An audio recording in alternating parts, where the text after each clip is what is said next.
is a presentation of Fox Sports.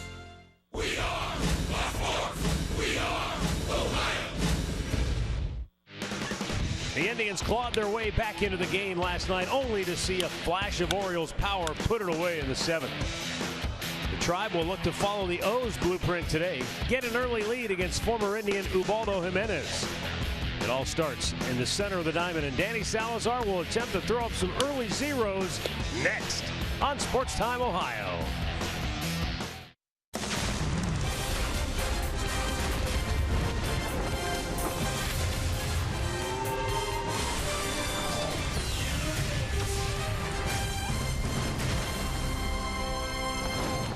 A warm Saturday in downtown Cleveland as the Indians continue their holiday weekend series against the Baltimore Orioles. And today the Indians will look to even things up at a game apiece. Hi again, everyone. Matt Underwood alongside Rick Manning. Baltimore got the best of the Indians in Game 1 last night. We saw a little too much of Manny Machado, who has really burst onto the scene. I mean, he's been around for a while, but last year he had 35 home runs, really showing you what he's capable of. Well, this guy is one of the better players in the game of baseball today. He was very aggressive last night. The first time he hit number 3 in the lineup, and boy, he hit the ball to all parts of the ballpark, a couple of doubles off the wall, and this guy is really a young budding superstar. He was the player of the month of April for the American League. Last night, 4 for 5. He did it on about 4 or 5 pitches. You can see on the season, 13 homers, 29 RBIs. He's had a great season already against the American League Central. You got to find a way to maybe pitch around this guy. Well, in 4 of his 5 at-bats last night, he swung at the first pitch. I'm curious to see if Danny Salazar took note of that and what he'll do here this afternoon. Danny, pitching at home, hopefully we'll see a better version of Salazar than we saw on the road. He's 9-3 in his career in this ballpark with a 2.57 ERA. Well, and Danny Salazar had a hiccup in the first inning, a 40-pitch first inning in Boston. I don't know if that small ballpark had anything to do with it. Hopefully he'll bounce back here. He's 2-1 this year at home, and in Baltimore, against Baltimore, he's 2-1 in his career, but he's facing Ubaldo Jimenez, who's struggling this year. He does not have a road win, a ERA over 7. He's been walking too many hitters. See if the Indians can get an early lead, turn it over to Salazar, and let him go to work. Last night, Jose Ramirez had a career night at the dish. He had 4 hits and 4 at-bats, and when we come back, Andre Knott has the latest on the Indians' new super utility man. Cleveland Indians baseball is brought to you by WB Mason, the official office supplier of the Cleveland Indians. By McDonald's, I'm loving it. And by your local Toyota dealers, visit buyatoyota.com. Toyota, let's go places.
ever since I got over here, you know, we messed around with each other, and you know, we have fun. So, you know, I like to encourage people to, you know, get the best out of them and, you know, just swing the bat really well. He had a little spell there last week where he wasn't, you know, swinging it great, but he bounced right back, and he's been really valuable for us.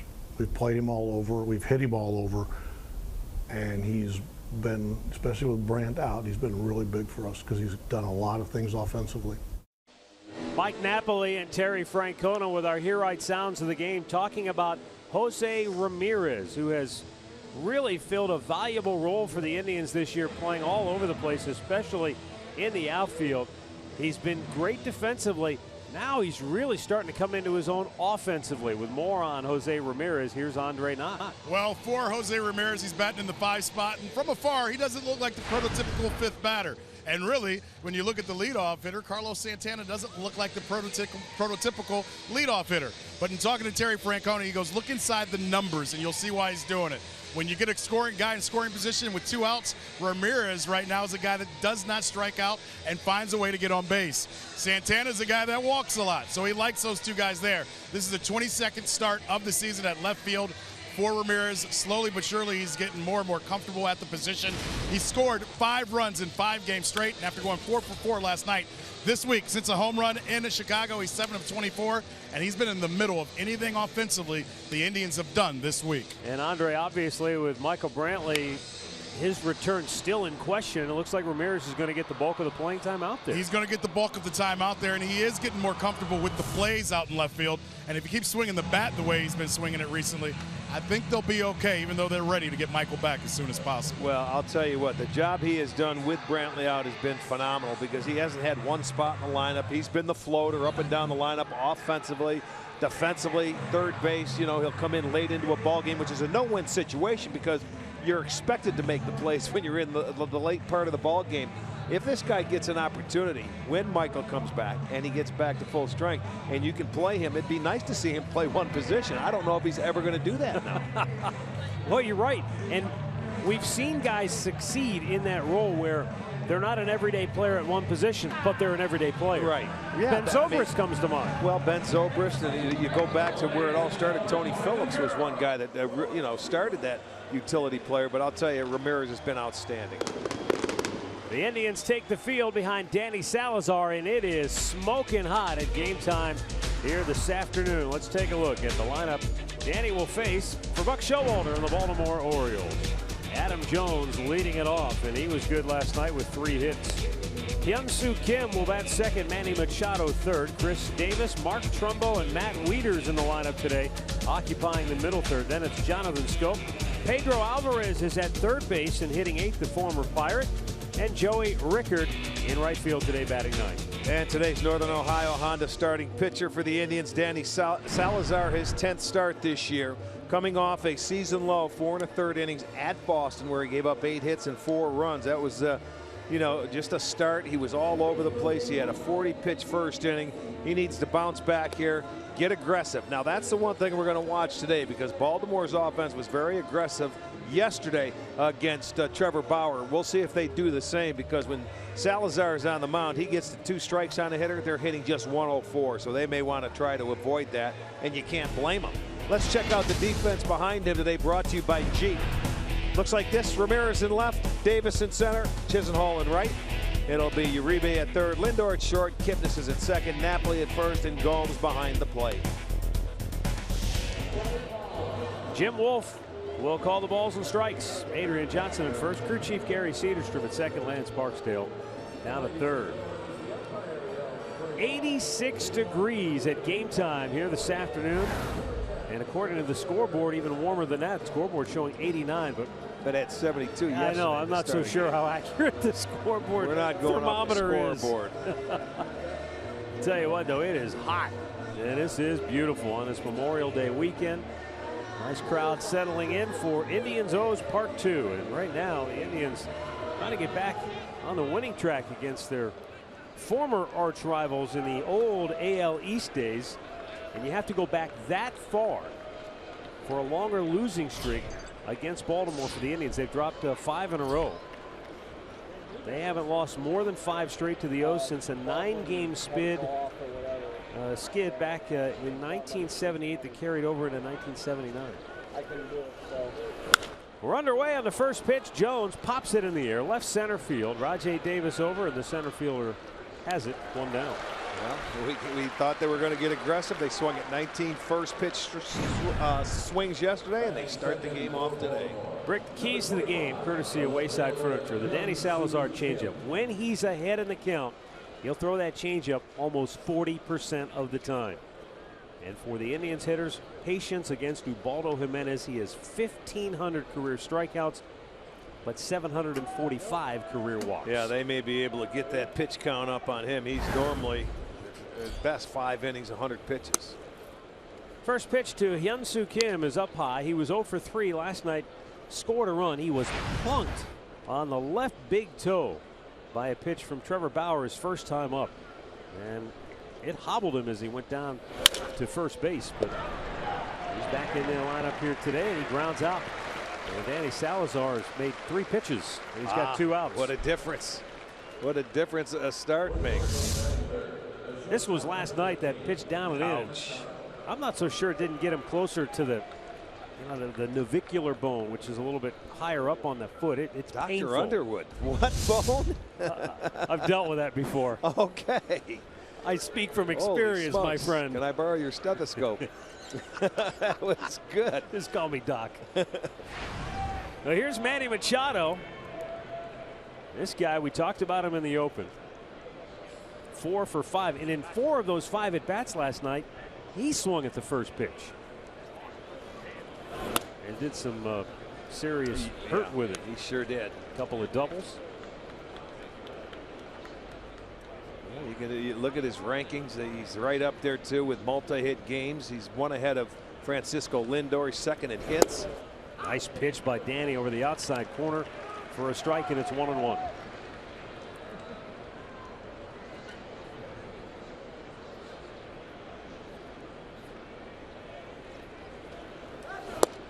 Fastball down and in, just off the dish. 2 balls and a strike.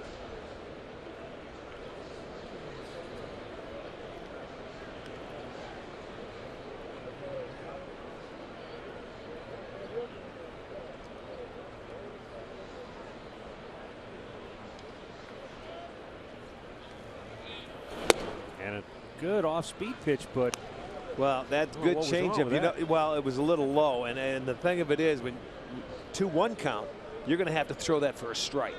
When you get to 2 strikes, that's when you'll see the hitter chase that pitch. But if they don't have to swing at it, they're certainly not going to. They're looking for his heater.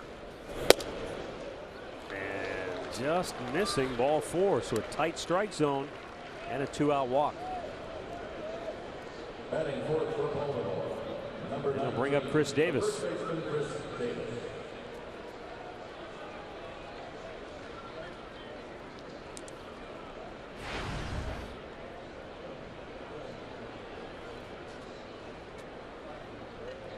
So Salazar will go from the stretch now.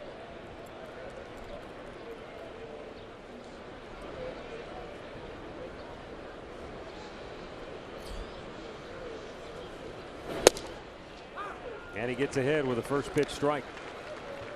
Sometimes it's that first pitch strike that makes all the difference. This year, when Salazar's ahead either 0-1 or 0-2, after those counts, batters are a combined 150 average. With 71 strikeouts, 8 walks, he has given up a couple of home runs, but he gets ahead early, and usually it's very difficult for the hitter to get back into the at-bat.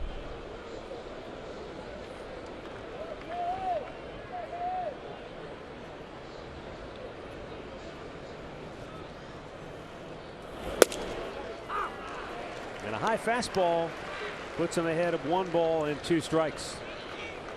Now is where that changeup can be very effective. Yeah, exactly.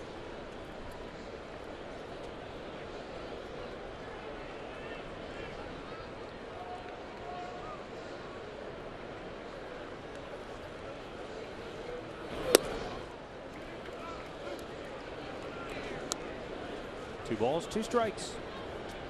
We've seen Danny this year in the first inning have some command issues where he's got to get a feel and locating that fastball. And, you know, he's missing a little bit, but he's trying to zone it in.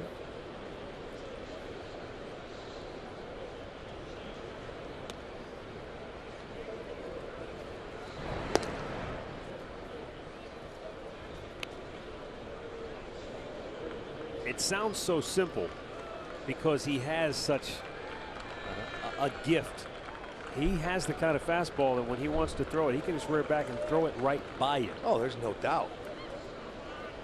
And it's easy too. I mean, there's not max effort out there. But with the off-speed pitch, looked like it might have been a curveball. I think his changeup's a little harder than 84. But sometimes we have had, you know, trouble. Yeah, that one looked like a curveball. Yeah, that definitely looked at some spin but to it. There's times where the way he holds that changeup, it's hard to tell whether it's a slider, which way it goes sometimes, depending on just how he grips it. Yeah, the pressure on the grip. Here's the 2-2. Strike 3 called with a fastball. Davis out looking. And the Orioles strand a man in the first. The Indians are coming to bat.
Francona's Cleveland Indians. The lineup is brought to you by Progressive. Carlos Santana once again in the leadoff spot. Then it's Francisco Lindor hitting third. Mike Napoli, Jose Ramirez, and Juan Uribe, who's driven in a run in 4 straight games. Then it's Yan Gomes, Lonnie Chisenhall, and Rajai Davis. And today's Northern Ohio Hyundai starting pitcher, Ubaldo Jimenez, who we know. He spent parts of 3 seasons here with the Indians. His number's not very good. 2-5 and a 6.04 earned run average. He's 0-3 on the road. As we told you in the open, an ERA of over 7. Command has been the issue. 27 walks and 63 hits. So he's had 90 base runners in his 50 innings of work. So, I mean, there's been a lot of guys on the pads. And you have to make him get in the strike zone. It sounds like I've heard this before. Yeah. It's a matter of command and mechanics. You know, when he's in sync and he's throwing, boy, he can be tough to hit. Well, when he's out of sync and he's not on, it's a lot of pitches and the defense can get a little, you know, back on their heels. You can't be aggressive off Ubaldo. To your point, in his 2 wins this year, he went 7 innings, he went 8 innings. In those 2 wins, he walked 1 and struck out 15. There you go. In his other 7 starts, he's averaged 4 walks, 4 strikeouts, and only 5 innings per start. And I mean, he has the stuff. He's got a curveball, a nice changeup, but it's all about the pitch count with him. Santana sucks it into right field. And the Indians start the game with a line drive base hit. Santana hit that ball so hard, it hit the lip of the grass just at the edge of the skin portion of the infield and then shot straight up in the air. Boy, it looked like just a fastball that was stayed belt high. And not much movement to it, and Santana gives the Indians a start, their first hit. Watch this ball hit.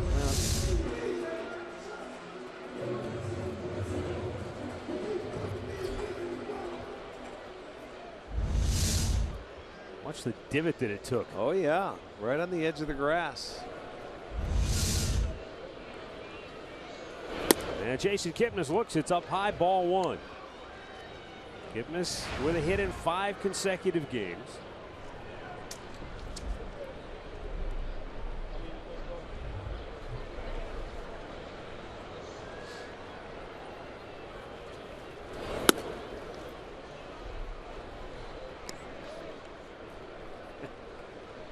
Repair your divots.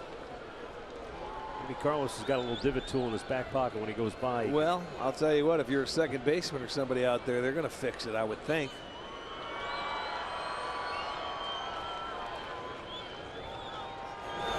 Upstairs, 3-0.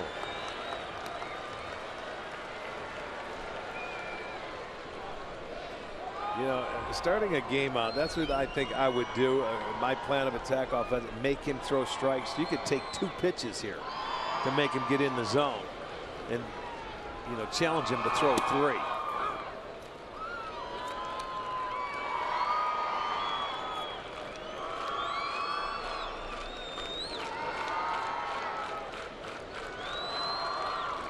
Ubaldo Jimenez. Behind Kipnis, 3-1 with Santana aboard. And he just missed. And that's a problem we saw when he was here in Cleveland. He might make some good pitches here and there, but when you're constantly 3-0, 3-1, you just don't get the close one. That's my point. You take it and let the umpire get a good look at it and force him. You know, you're going to find out where the edge of his plate will be. And Jim Wolf's a good ball strike umpire behind the plate. He's going to make you get it on the dish.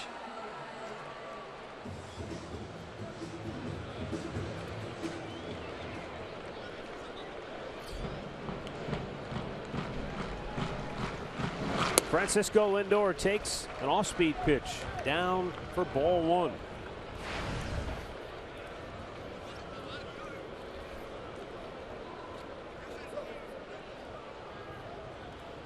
Wieters coming out, having a talk with him. You know, whether it's confidence, mechanics. I think it's all mechanics. You know, I mean, no, I shouldn't say that. It's a lot of mechanics. But I think the confidence somehow is interwoven with the mechanics. When he's confident, the mechanics seem to flow a lot easier. Yeah. Rick, I remember when he was in Cleveland, we always marveled at the sort of unorthodox nature of his delivery and how he'll wrap that pitching hand around his back. It seems more pronounced to me here today. Where it's really coming out of the glove fast. Well, and the thing of it is, he was making a transition here from not throwing 97 like he once did down into the low 90s. You know what I'm saying? And he had a trouble, you know, he felt like he was going to get shelled. Again, it's a 3-0 count, and Lindor taking all the way. And with a 3-1 situation, Mike Napoli waiting on deck.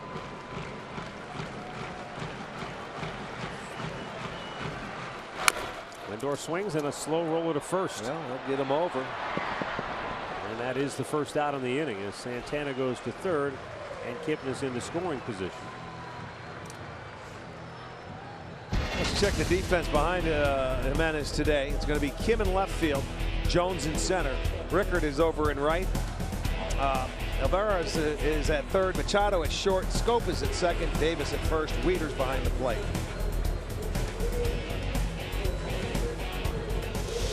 Now here's a matchup that should be interesting because Mike Napoli takes, or I shouldn't say take, he sees more pitches per plate appearance than anybody in the game. I am watching Kirby and Adam Jones go at it.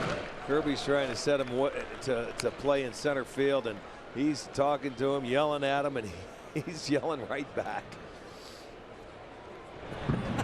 Look at it. They're going at it. It's pretty funny. He wants him to play one spot. Jones is saying, I'm out here. I'm going to play where I think he should. Ground ball to third, and it gets by Alvarez down the left field line. Santana scores. Here comes Kipnis. Napoli into second base with a 2-run double. Pedro Alvarez, never known for his glove when he was with the Pittsburgh Pirates, went into Olay mode on that chopper and couldn't even get leather on it. Well, it looked like a backhanded play, but he never touched it. Take a look at it. Big hop for him and in between, but that ball gets by him. So his footwork never really came in and charged that ball, and he had time, I think, because that ball was up.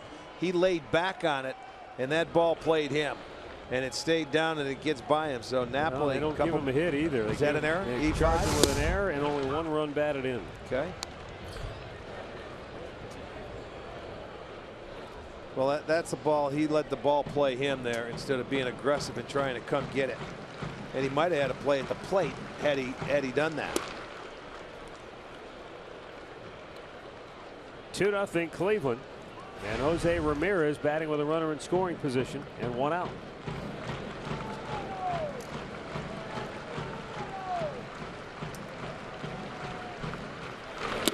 Down and in. And a nice backhanded pick right there by Wieters.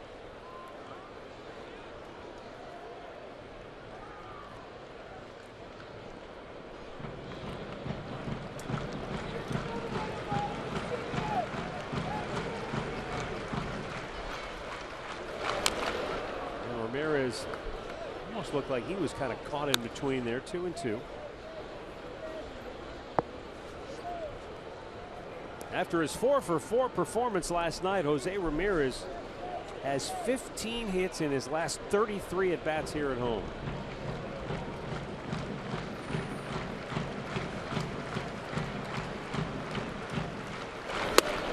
And a little bit high, full count.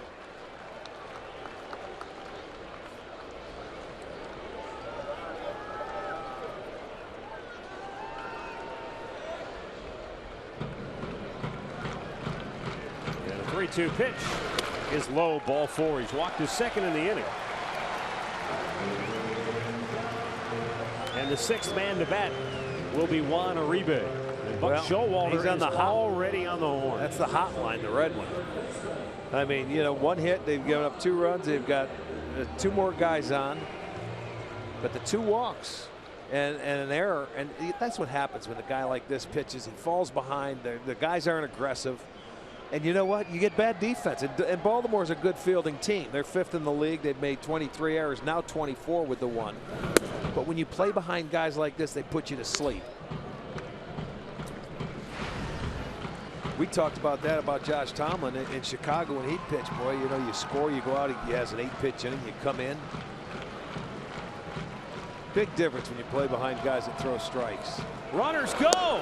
Here's the throw to third. It's in the dirt, and a great pick by Alvarez to keep that from going into left field. He might have just saved the Orioles a run. Now that's Mike Napoli that's stealing the base on you because you're not paying attention. His 2nd of the year, and Jose Ramirez will get credited with his 4th. Yeah, and you know what? That was a very good pick. Alvarez makes it. Saved Wieters because that ball could have very easily gone into left field, so he can't apply the tag. Both runners move up now.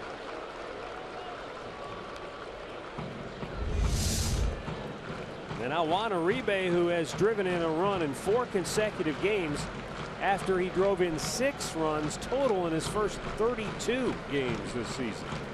So he's on a little roll right now. Yeah, he's been hitting a lot of line drives. Oh. He had a good look at that pitch, but following it straight back, he's behind 1-2.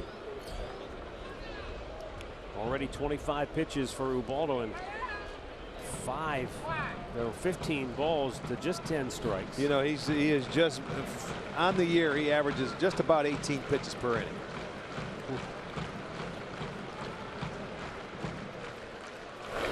And Uribe with a line drive right into the glove of shortstop Manny Machado. 2 down. Well, again, another line drive off the bat of Uribe. but it's right into the tracks. Machado was cheating. He was probably halfway in, you can see, and he's big enough, tall enough to jump up and make the catch. Out number 2. Yeah, you know, if he's all the way in, I don't know. He might not have been able to get up fast enough to get that ball. But he is a tremendous defender.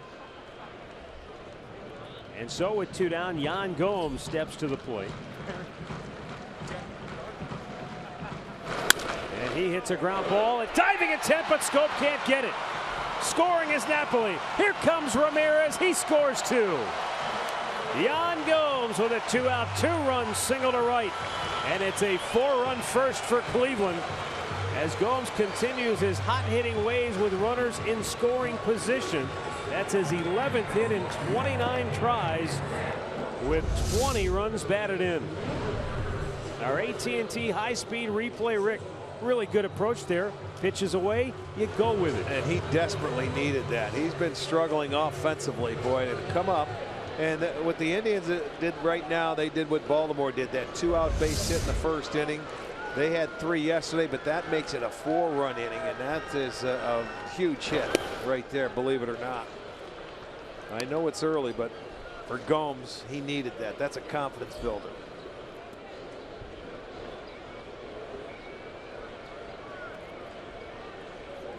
Lonnie Chisenhall bats with 2 down and a runner at first. And a big chopper over the head of Davis.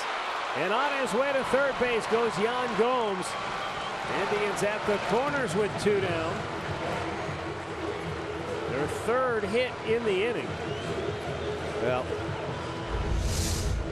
and now Dave Wallace, the Orioles pitching coach, is going to go out and talk with Ubaldo Jimenez. See how high that ball bounced out in front of the plate?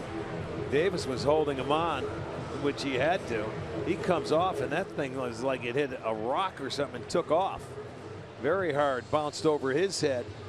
So another base hit. Wallace is coming out until that bullpen is ready. Dave Wallace, of course, and Terry Francona go back a number of years. Dave was Terry's pitching coach in Boston when the Red Sox won their first World Championship under Francona. But he's got his hands full with Ubaldo Jimenez, and Rajai Davis will be the 9th man to bat in the inning. Rajai is 8th in the American League with runners in scoring position.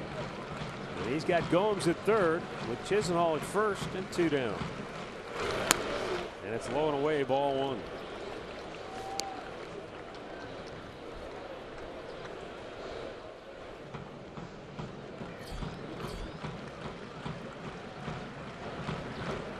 Pitching from behind, so much more difficult. You think that first pitch, I mean, how much could one pitch really matter? Well, the numbers bear it out. It's pretty significant when you can throw first pitch strikes as opposed to all the time. You're 1-0 all the time. Yeah. I think you said it last night. The minute you put the hitter in a little bit of a defensive posture, he can't get as good a swing. Remember, you're talking about the changeup last night. Yes. If you can expand, he has some doubt. He can't go out for certain pitches. He has to just hesitate a split second. And that's all it takes when you're in the batter's box. Pretty good pitch, but a little low and off the mark. 2-1.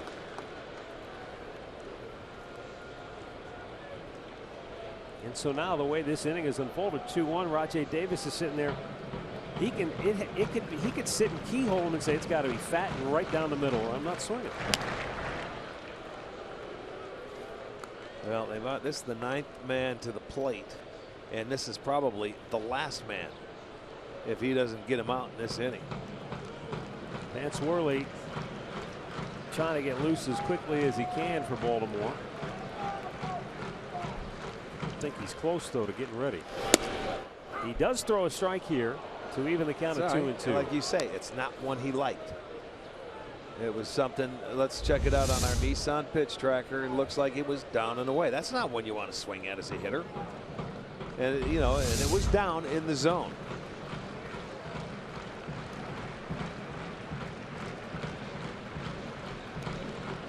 First and third, 2 down. Runner at first breaks, and the pitch is low. And it's the 3rd stolen base of the inning as Chisenhall goes in standing. and it's a full count for Rajai Davis. Yeah, well, you know you can run on him too, because he, with that long delivery.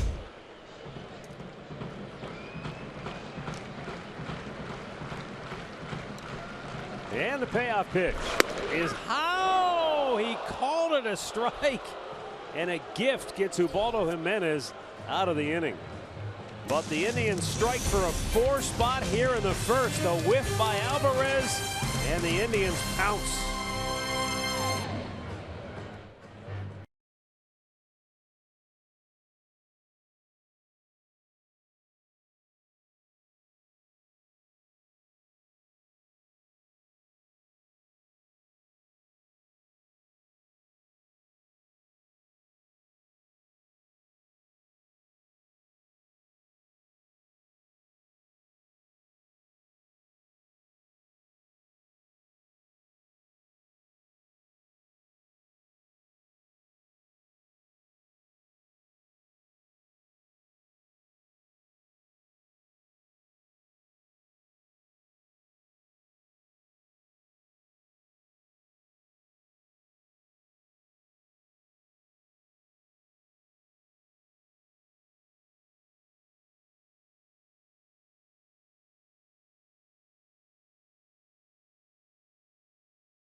Second inning. Mark Trumbo will lead it off for Baltimore.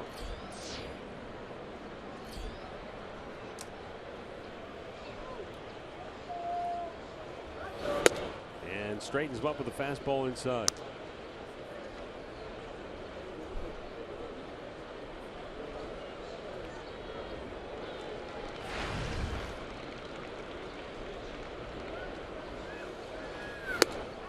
Fastball finds the zone. 1-1.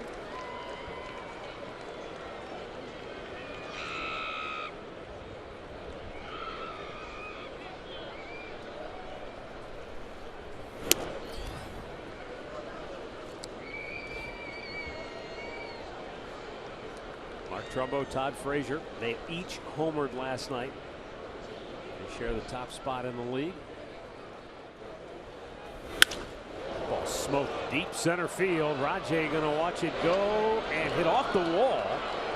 And he makes a good strong throw to the cutoff man, but in safely with a leadoff double is Mark Trumbo. That's his 6th double of the season. That was just a vicious line drive off the bat of Mark Trumbo, and that was a line drive to straightaway center. And Rajai played it very well, realizing that ball's going to be over his head. Play the carom. He played the ball beautifully. Trumbo he made him hustle to get in. Off the one hop, he turns and throws, but that's a long way out there. But well played. So the leadoff double and Baltimore's first hit this afternoon for Trumbo. That's his 6th double. Now Matt Wieters, the Baltimore catcher.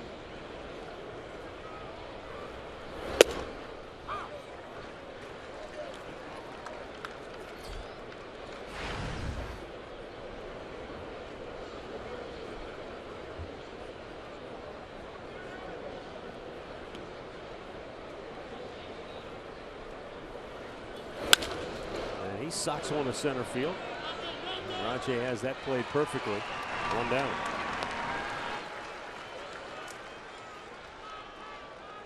Let's go down to Andre with more on Indian starter Danny Salazar. One of the words we've used for Danny Salazar this year is maturity, and one of the steps he's taken is paying attention more to other power pitchers. He said this week he really enjoyed going to Chicago and watching Quintana and Sale pitch and how he attacked other guys. He says he watches Kluber and the guys on his staff, but he's getting to the point where he's watching other guys, whether it's David Price in Boston or whether it's those guys in Chicago, and sees how they're set up hitters that he'll have to go against. He says in the past he never paid attention to what the other guys were doing.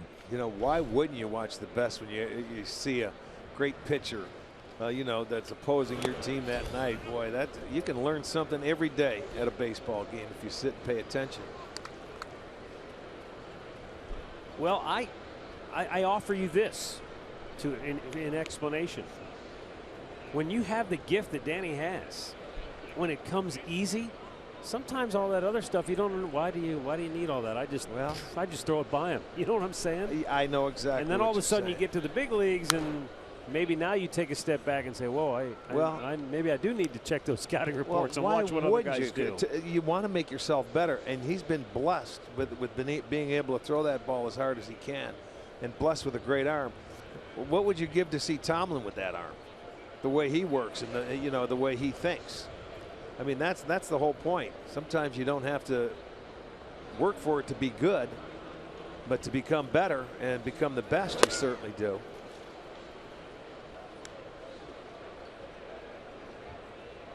Well, I think that's when you get into the conversation of what makes Jim Palmer a Hall of Famer as opposed to guys that he pitched with, which were good, but not Hall of Famers. Well, the good ones want to be great. Exactly. Swung on and missed as Jonathan Schoop comes up empty. And there's an inner drive and a determination that they're just not going to give in. There's a little breaking ball away from Schoop. And Yan Gomes says, hey, when Danny Salazar wants to just chuck it by you, hey, there's nobody that can hold a candle to him. And he made Schoop look bad in that at bat. Second strikeout for Danny, 2 down.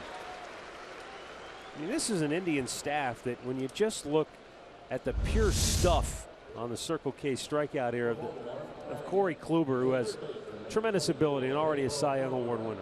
Carlos Carrasco, who hopefully we're going to see him back soon. His stuff is filthy at times, just in terms of pure stuff. Right. And then you added Danny Salazar into that mix.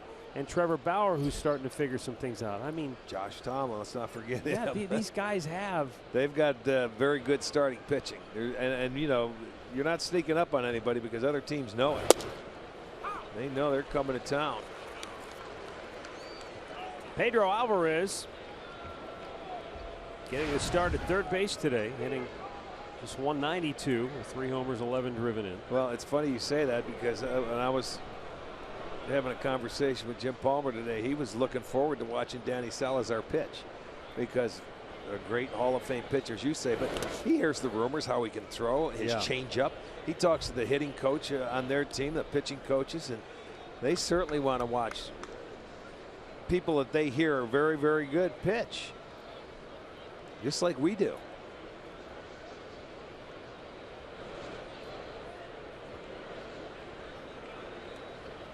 The 1-1 pulls it foul. I remember there he is. Still at it, still going strong at 70, huh? Looks great. Loves a game of baseball. I mean, he loves it. He's into it. I mean, he's got stories. He's down on the field. He's talking to people all the time. I think he talks in his sleep. I really do. Here's a 1-2. They have to unplug him at night. Down and into the seats. No, he doesn't sleep. I remember when Alvarez was with the Pirates coming up, and it was right after the All-Star break. Remember the series he had? Yeah, I think he had about 4 home runs. It got him rolling at that point. I think it was right after the All-Star break. You know, as much of a mystery as Ubaldo Jimenez has been in his career, I think this guy falls in the same category. The power's there. Pittsburgh thought he was going to be a cornerstone franchise type player, but he just never really fully developed into the player they thought he was going to be. Right. With the shift on, Kipnis from the outfield grass will throw him out. And the inning is over. Leadoff double does no damage. 4-0 Cleveland, middle of the second.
Santana will lead it off.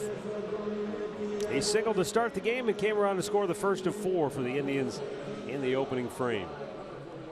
In that first inning, Ubaldo Jimenez made 35 pitches. 19 of those were balls. He had 2 full counts.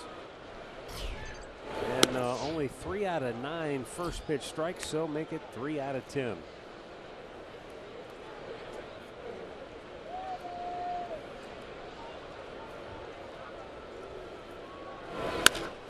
And a big bouncer to first, backhanded by Davis. And a quick out here in the second. Well, Indians baseball is live with MLB.com at-bat app. You can stay connected all season with radio broadcasts, video highlights, stats, news, and more.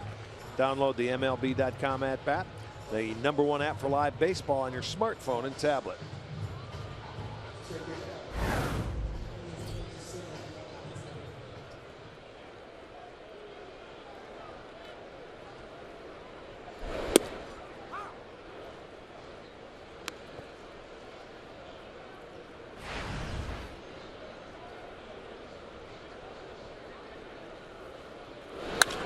Jason Kipnis sends a fly ball to center field, routine for Adam Jones. 2 quick outs.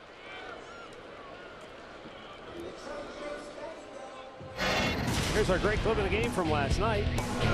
Francisco Lindor trying to bring the Indians back late with a solo shot, made it 6-4. They would load the bases, but couldn't get the big hit to bring them all the way back, and Baltimore prevailed with the win. Now, right now, Ubaldo's trying to do the same thing that Trevor Bauer did last night. He's going to have to throw zeros on the board in hopes that his offense can, you know, maybe get to Danny Salazar. He cannot afford to let him get any more runs. He hung one there, and Lindor laced it right back up the middle.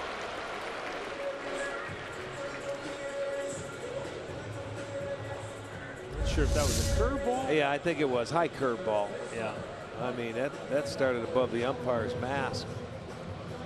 Came back down, and Lindor gets his first knock of the day. and a 2-out situation for Mike Napoli. It was Napoli's chopper to first, or to third in the first, that get by Alvarez. He was charged with an error. Napoli did pick up an RBI, giving him 32 on the year.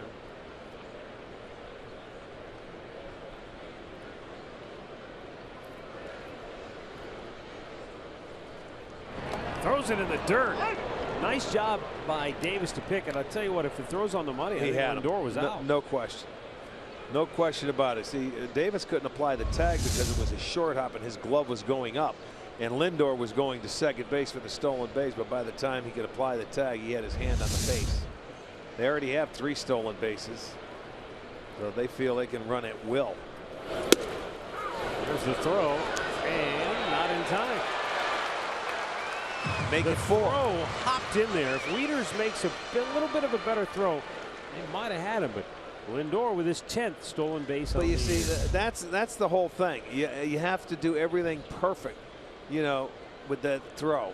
Even though it's short hops, that defender has to wait a little bit, make sure he catches the ball before he can apply the tag. It was really close, but he did get the hand in. Number 10 for Frankie on the year. And it's up high, 1-2. On the year, opposition 11 for 13 stealing bases against Ubaldo. Well, that's what the Indians were already today. No, they're 4 for 4. Napoli fouls one back. He's driven in 21 runs, and this is 23rd game this month.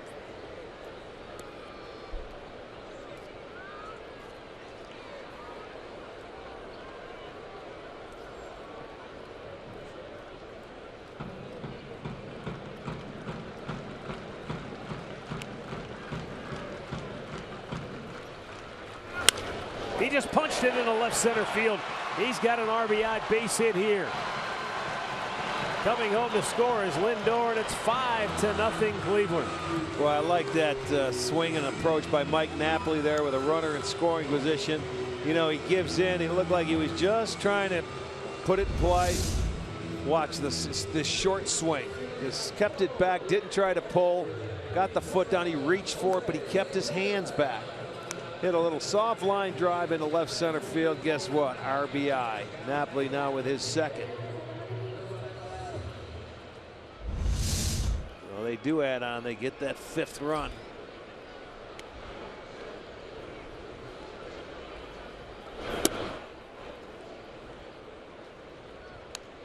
You know, I wonder, Rick, Ubaldo Jimenez in his last 6 starts, 4 times in those last 6 starts, the Orioles have not scored a single run in support of him. One time they scored him a single run. And the other time they scored 5. That was in the game he pitched well and won. But when he's not pitching well, it probably sucks the life out of you, doesn't it? They're behind, first of all, probably behind early in the ball game, and they spend 15, 20 minutes out there every inning waiting for him to throw strikes and let him put it in play. Baltimore bullpen, by the way, back up and working. You know, this is something. It does. It sucks the life out of a team when you go out there and you see that every day. If you're not throwing strikes, you can become disinterested out there, and they're seeing it time and time again. He hasn't won on the road in 3 starts. He just walked Ramirez well, on 4 he's got to pitches, be gone and that's now. it. I was going to say it's just a matter of how much longer Buck can watch this. No, Buck can't watch anymore. I don't blame him. Don Cheedy has Vance Worley ready in the bullpen, and that's where Showalter will make the wave to eventually. He hasn't officially made that move, but you have to imagine he's not going out there just to chat. And that's going to be it for Ubaldo. He goes an inning and 2/3 here this afternoon as the Indians knock him out with 5 runs on the board. And the Cleveland Clinic call to the bullpen is made for Vance Worley. The right-hander's coming on when we come back.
$12 and under with the purchase of an adult ticket. The tickets are located in the family deck out here at Progressive Field and are available only at Indians.com.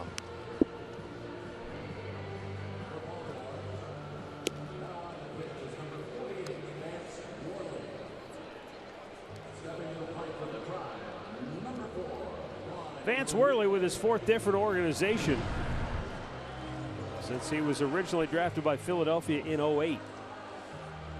And he's coming on out of the bullpen to face Juan Uribe with 2 on and 2 out here in the 2nd inning. The Orioles claimed Worley off waivers from Pittsburgh this past offseason.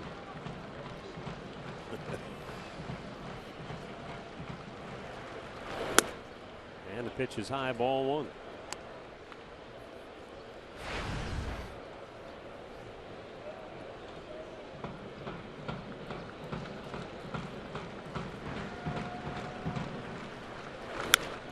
got in on his hands, but it's blooped into center field, and it's going to drop. Coming around third and scoring is Mike Napoli. On his way to third is Jose Ramirez, and it's 6-0 Cleveland. Well, Uribe needed one of those because he's been hitting a lot of line drives at people in this one. They say they even out. I still don't believe it, but he could certainly use it. It comes with an RBI as well. It jammed him. He muscles it off. Scope goes out there to try and make a nice running catch. Just can't get to it. So they get another run. They add on. It's a 6-0 ball game.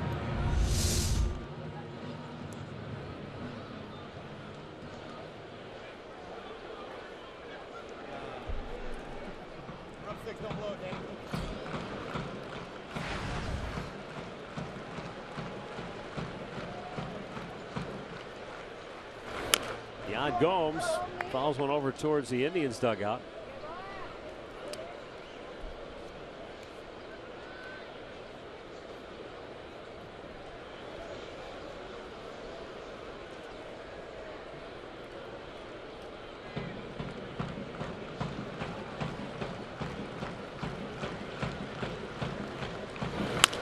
Ground ball, routine bounce to the short, and that'll end the inning. But the Indians strike for 2 more. They knock Ubaldo Jimenez out of the game, and they lead it 6-0.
Later in the game for Miller Time, brought to you by Miller Lite.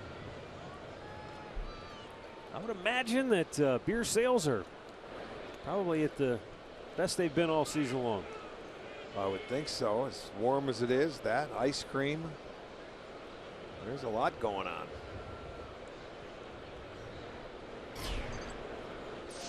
Joey Rickard will lead it off here.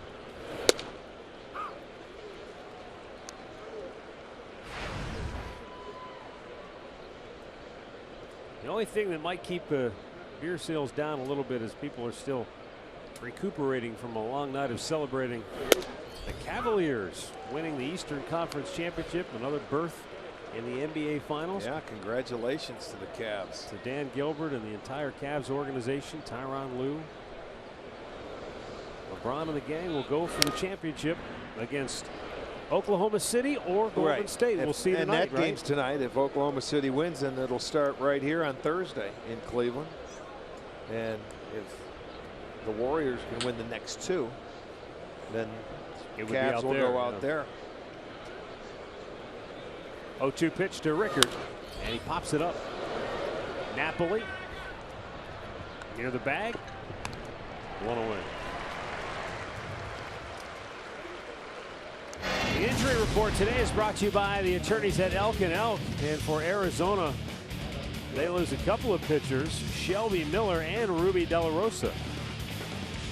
Miller really struggling this year. We talked about Ubaldo. Look at Shelby Miller's numbers on the year. Yeah, I mean, he was a little more competitive last year, but he had 17 losses. But boy, they thought they were getting a gem in that one. They gave up a lot to acquire him, if you remember. A lot of people were saying, okay, they signed Greinke and they got Miller. Here you go. Here's your ticket to the playoffs. You see how that's working out. They got, I think, one of the worst home records of any team in baseball. 7-18. Here's a chopper to third. Uribe near the bag. Long throw and a great job by both Uribe and Napoli to execute the play. 2 down. Uribe off balance, but he threw it on target. Napoli just had to make the catch on the hop. Didn't we talk about this last night with Johnny Mack? Yeah. You give him a good one-hop throw, make it accurate, makes it much easier for that guy. You know, instead of throwing it all the way in the air, boy, that ball, nice true hop. Napoli picks it, saves it. You know, Scott Atchison was out here, as he does before every day during early work when guys are taking their ground balls. He'll go over to first base and just take the throws. And he said Juan Uribe has absolutely destroyed his hand. Yeah, he always has. He said he throws a bowling ball over there to first base. Well, and he said, you know, guys probably made, who knows, 50,000 throws from third base in his lifetime. He used to be a shortstop. And that's what he was saying. He goes, he can throw from every angle, and it's always right there, bang, right there. We got to tell Atch, and if you're listening, that's what hitters feel like with some of you pitchers. You know, when they throw those little sinkers down and away.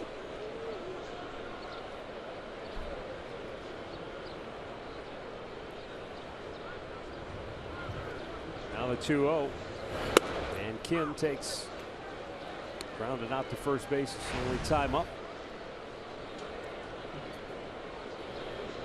First Korean-born player to don the Orioles uniform. Well, that's the guy that doesn't like to strike out, but he did last night. Got him once. They got him once. That was only the 4th time in, what, 39, 40 yeah, at-bats. He's like an old school baseball player, and that's where he grew up. Over in Korea, they want to put it in play. That would have been a tough one to put in play. Luckily for him, he didn't have to swing at it. But now with 2 strikes, he'll go into protect mode.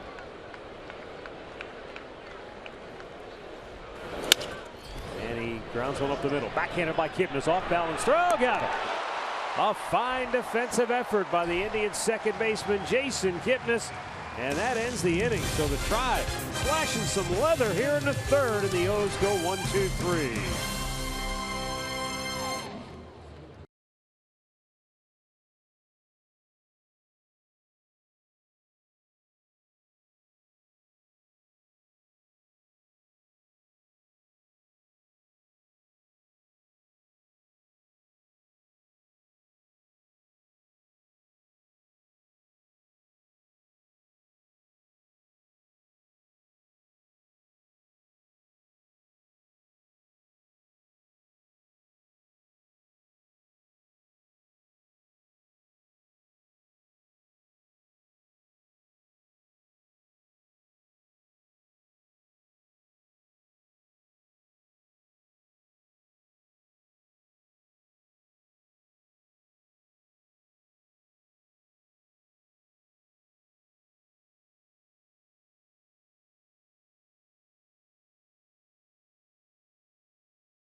This afternoon, Danny Salazar appreciating the effort from his defense this afternoon. Juan Uribe, Jason Kipnis making a couple of terrific plays. Mike Napoli in on the act as well. They go to work offensively here in the third with Lonnie Chisenhall leading it off. Vance Worley, who came on in relief in the second.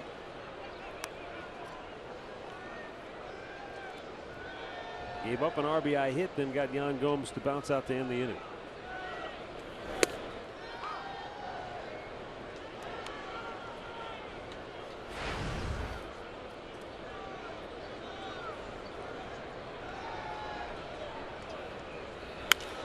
Line drive, base hit, left field. Over to cut it off is Young-Soo Kim. He makes a strong throw to second. And Chisenhall beats the tag for a leadoff double. And he got smoked, I think, on the tag attempt by Jonathan Schoop. Well, that can happen when you go in head first, but he hustled his way. And a good time to try. You're up 6 runs. So he's going to challenge the arm of Kim, and let's watch the tag. Schoop comes down and puts it in there. I don't know if he hit his knee. Got him right in the face. Oh yeah, the sidearm came in. It wasn't the glove per se, then it was his arm swiping sideways, and it comes up and knocks the helmet off, catches him in the side of the jaw. Well, Lonnie's 2 for 2, and up comes Rajay Davis. Now, Vance Worley, you forget, Rick, just 2 years ago, he was a starter. He made 17 starts for the Pirates 2 years ago and had an 8-4 mark with a 2.85 ERA. Before that, he was a starter with the Twins. Before that, with the Phillies. Upstairs, he missed. Yeah, well, he's their long man this year. He's one guy that's gone 16 innings without allowing a run. But you know, as a former starter, you get that long man, maybe not quite good enough to stay in that rotation. Nice swing. Base hit right field for Rajay Davis. Chisenhall will be held up. Rickard got off a pretty good throw. And Indians at the corners with nobody out here in the third. That's a nice swing and a nice approach there by Rajay to at least get him over. He got the bonus with the base hit. And they just didn't want to try sending Chisenhall there. He stayed back on it, slaps it the other way. Rickard comes up, and he has a pretty good arm. So Mike Sarbaugh is just going to hold up Chisenhall. Nobody out in this inning. Already the Indians with 8 hits. They've already hit around twice in their lineup, and we are in just starting the third inning. Yeah, I mean, third inning, your leadoff man is batting for the third time. And their leadoff man hit for the second time last inning. So they have sent a number of men to the plate. Santana looks at a ball outside. I want to send along a very happy birthday wish to Blair DePace, turning 20 today, out enjoying a Tribe game, and she's a huge Tribe fan, so happy birthday. Birthday, Blair. 1-0 pitch. That's in there for a strike.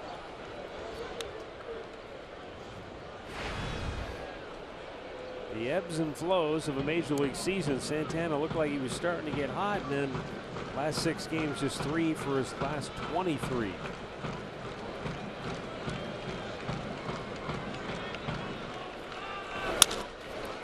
Double play ball to second. There's 1 and 2. Run scores on the play to make it 7-0. As Chisenhall crosses the dish. Well, they'll get the run in, but no RBI to Santana on the double play ball. But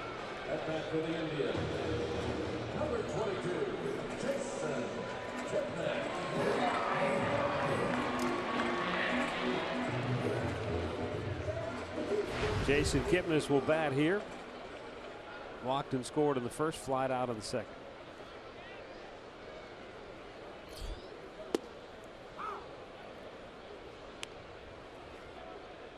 Chicago beating the stuffing out of Kansas City today, 7-1. They're in the 9th inning at Kauffman Stadium. After the Royals came back and sent the Sox to their 4th straight loss last night. That kept the Indians just a half game out in the AL Central. Royals started the day a game back. Detroit just 2 games off the pace. Strike 3 called. That'll do it. And after 3, it's now Cleveland 7, Baltimore 0.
Here at the ballpark as the Indians are clobbering Baltimore to this point 7-0, but a long way to go in this game. Fourth inning. Long way to go, but Danny Salazar's got to love the way it's going for him right now. Gotta love that kind of run You know, support. he averages 6.46 runs per 9 innings, so he's loving it. They've averaged in that much support this year? Yeah. That's impressive. Sometimes it's not how, it's when.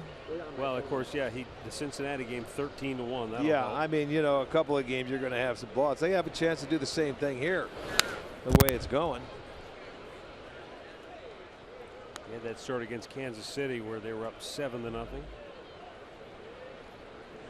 His first start of the year against the White Sox, they were up 7-1. Yeah, well, there you have it. Yeah. You know, you get 4 or 5 starts like that, it's awfully nice. You can go out there, relax a little bit, and work on your game. Hit to left. Back is Ramirez. He's going to look up, and it's going to be off the wall. Plays it well. Here's a good throw to second base. But beating the tag in there is Manny Machado with a double. I'll tell you It's what. his 5th hit in the series. Machado, but I mean, he's got easy swing. He can generate some bat speed. Gets another double, his 3rd of the series. And watch, it's a breaking ball from Danny, and he keeps his hands back, gets the barrel out front, and it goes off the wall. So he's been off the wall in right center, left center, and now left field in this series. That's 5 hits for him. Doink.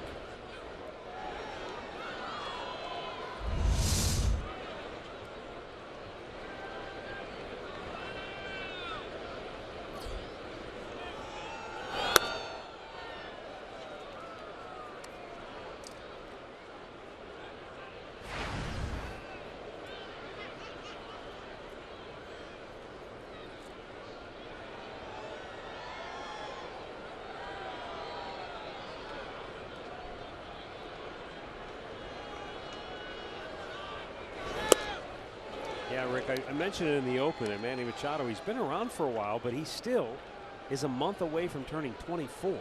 Well, you know, how many times this year we talked about the great young players in the game? I don't think people realize this guy's still 20, like you say, 23 right now. He's playing. He moved from third base to shortstop to help the team. But this guy has been there. He was up when he was 20 years old. Yeah, a month after his 20th birthday. Yeah. He would, you know, full year. Would have been 19 years old if they'd have called him up a month earlier. Yeah, and then blew his knee out. But I'll tell you what, this kid is something special. He's going to be around for a long time, and he is one of the better players in the game of baseball, without a doubt.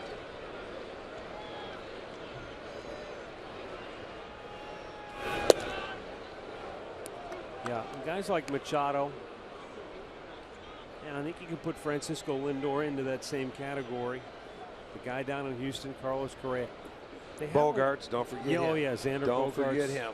They just have a way of, the game looks slow for them. I mean, Well, it just looks like it's easy. They're talented. They're very special.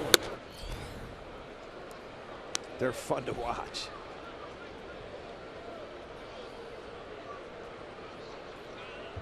Those two will be carrying on conversations for many years to come. Salazar was able to get Davis his first time up on a called strikeout. And, you know, he may have caught a break on the call, but we'll see what happens here. The 3-2. Pulled foul. Oh, what did that hit? Camera, I think. I've got somebody over there. Did it get that little camera right on the corner? Yeah, I think so. Might have dented it. And they're going to take a look at it. Yeah, those things are expensive. Did it break the glass? But I think he can afford it. No worse for the wear, apparently. I've got a camera up here you guys can use if it's broke.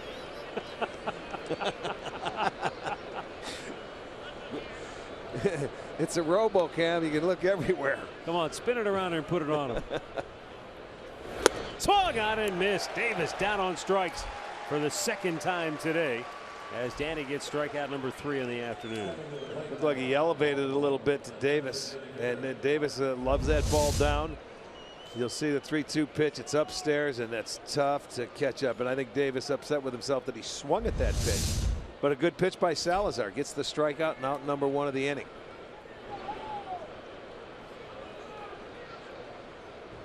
Now to bring up Mark Trumbo, who doubled off the wall in center field his first time up.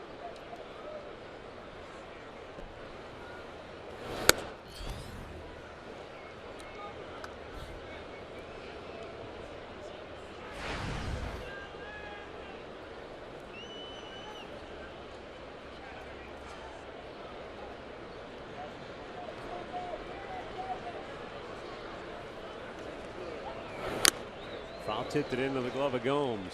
1-1.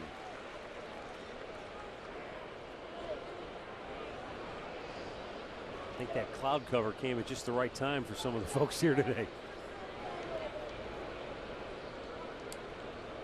Taking the edge off a hot Saturday afternoon. Here's the 1-1. Swung out and missed downstairs. There you go. Now you can expand it. Now you can expand the big man strike zone. You know, when you throw a pitch like that and he swings at that changeup, you can go 2 ways. You can elevate the fastball. You could go right back to that same changeup and see if he chases it again. Or you can set up the pitch you want to try and get him out with. Brushing him off the plate. You can do whatever you want. Swung on and missed. Good off speed pitch by Salazar. That's the 4th strikeout for him today. Back-to-back Ks here in the inning. Came back with a changeup, and it was up and in. Now here's our stat of the game. It's brought to you by Buick. Coming into today, look at these 2 guys and how they stack up. Yeah, it's special, and they're only 1 hit away from in multi-hit games too. I think Machado leads Lindor by 1.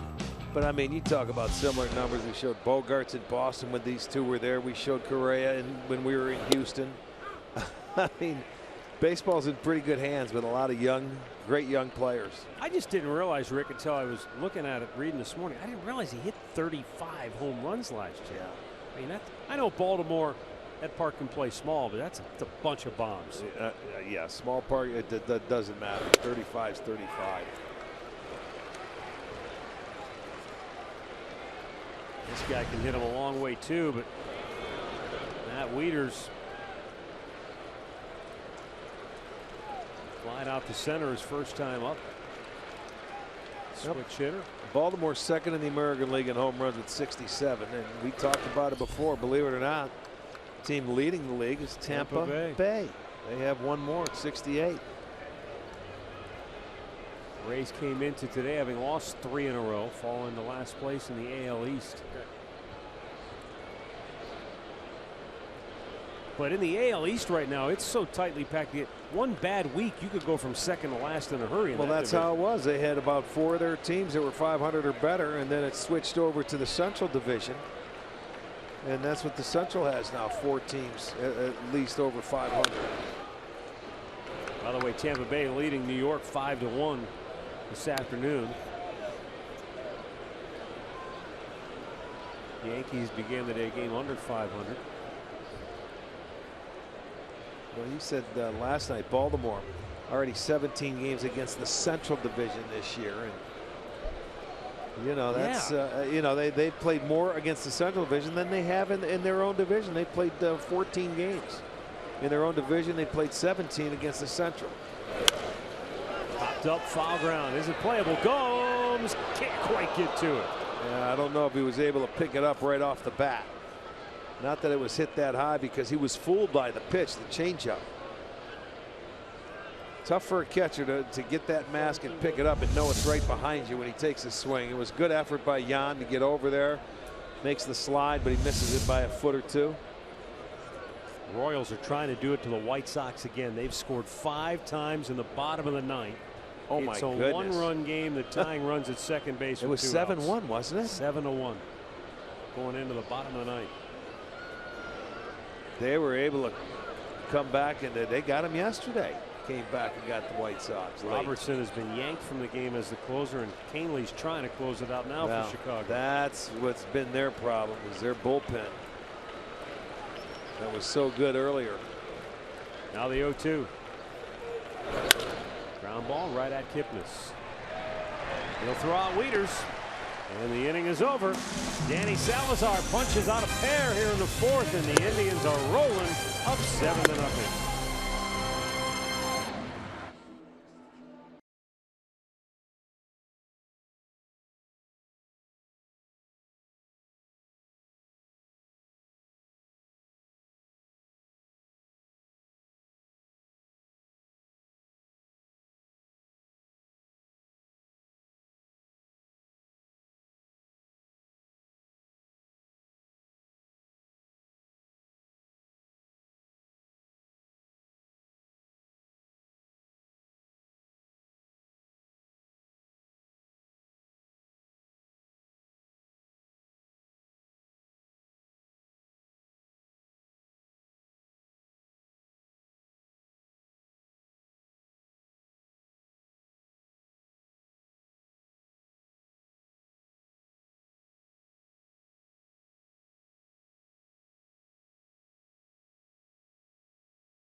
Baseball in the American League East, the Toronto Blue Jays, Josh Donaldson last night, how about a 4-for-5 performance, a couple of home runs, drove in 5, and they had a real barn burner this afternoon with the Boston Red Sox. Toronto winning it by a final score of 10-9. Craig Kimbrell proves to be human after all. He was on in the bottom of the ninth. Toronto tied it and then won it off the Red Sox closer. Well, he wasn't human when we saw him in Boston on getaway day, I'll tell you that. It was an infield single that ended the ball game.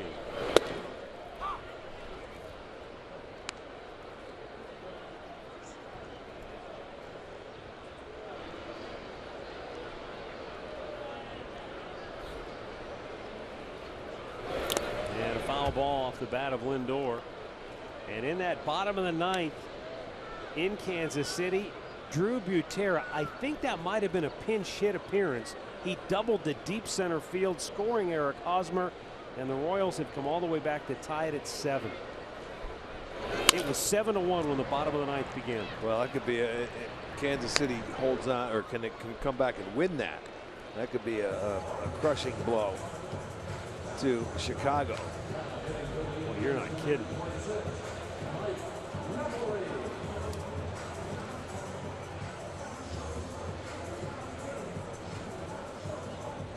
Here's Mike Napoli. He's reached twice. He scored 2 runs. He has 2 RBIs.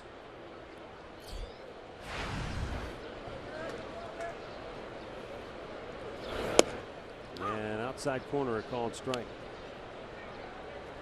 Vance Worley came on in relief of Ubaldo Jimenez in the second inning. He gave up a run in the third.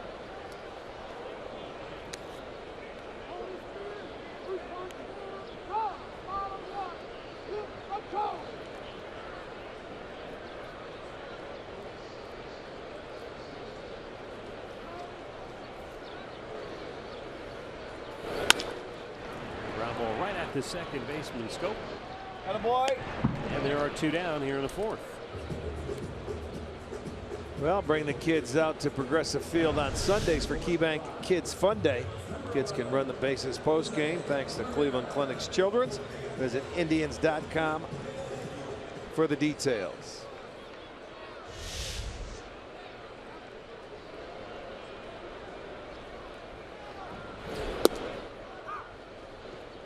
Jose Ramirez has walked twice and scored a run.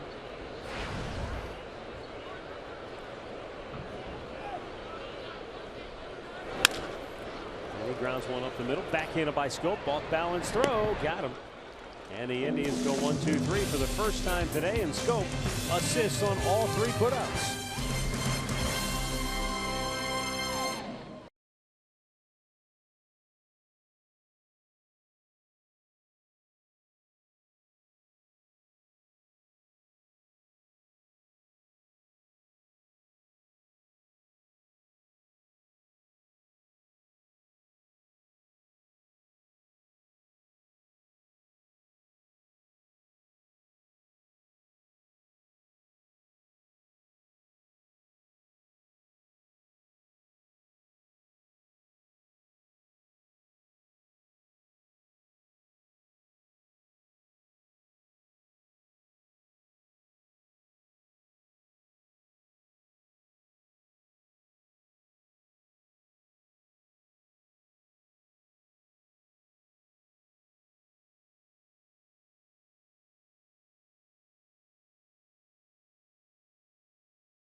Is brought to you by Levin Furniture. For the best deals on furniture and mattresses, shop Levin's.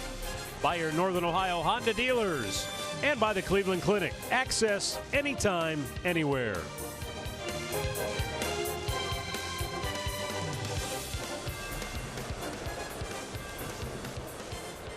Well, it's Cleveland 7, Baltimore nothing. 5th inning.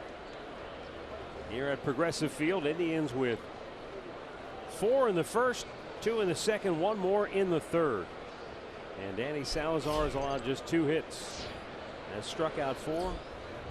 Has only walked 1. That's up the middle, and that's through. Jonathan Schoop with a base hit. And Baltimore has their leadoff man aboard for the 3rd time in 5 innings. Now hitting for the Orioles, number 24, Pedro Alvarez. Pedro Alvarez, a ground out his first time up.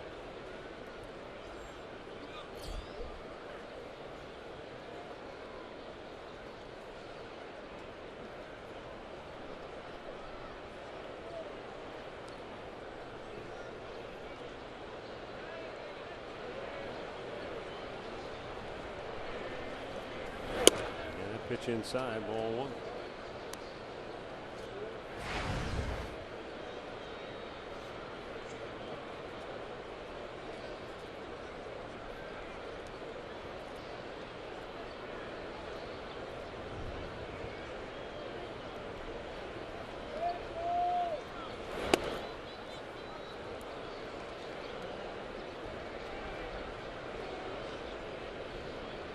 Pedro Alvarez was a first-round pick of the Pirates back in 08 out of Jensen Lewis's beloved Vanderbilt. Pop back out of play.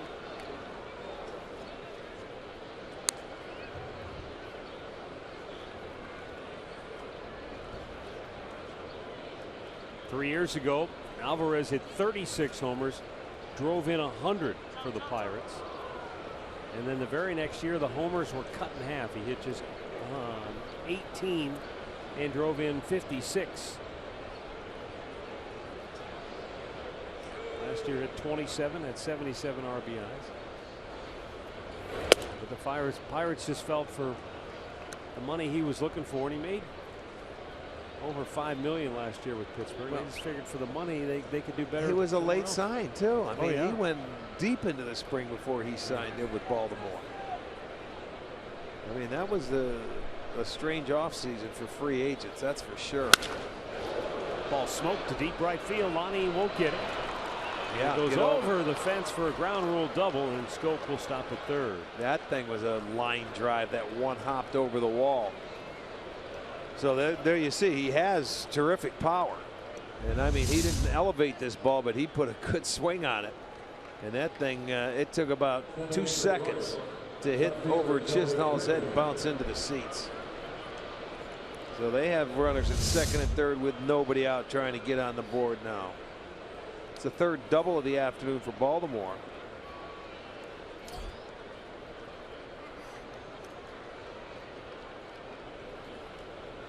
And so Joey Rickard, the batter.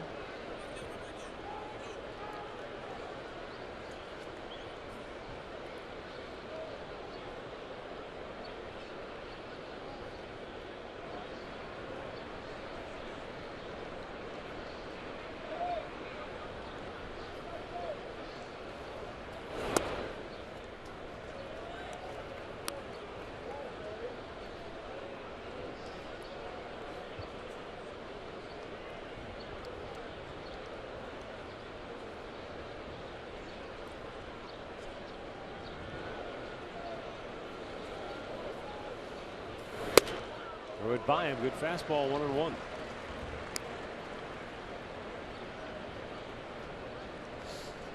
In the 5th inning this year, Salazar, that's been his highest ERA of any inning he has been in. He's got a 4.50 ERA. I don't know why, what it matters, but there's runners at second and third, and they have a chance to add to it.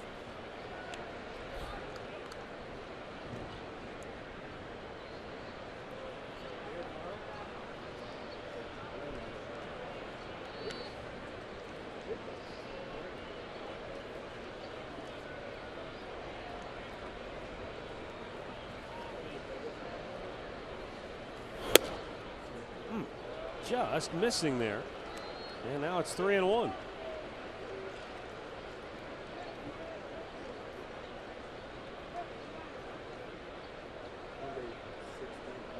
Yeah, he's got to reel it in now. Got the top of the lineup coming up next.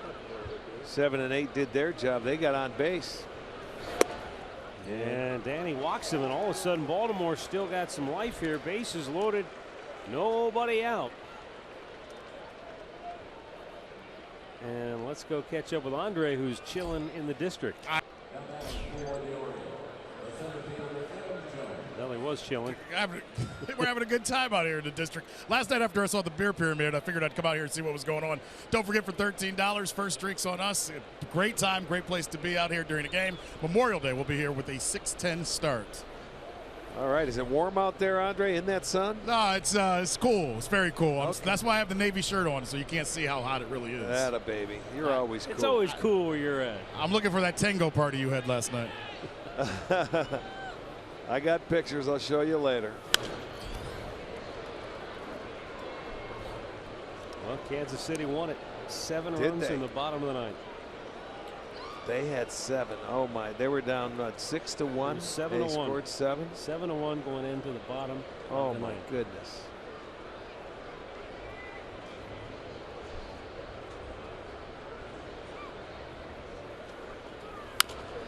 Chopper foul, third base side.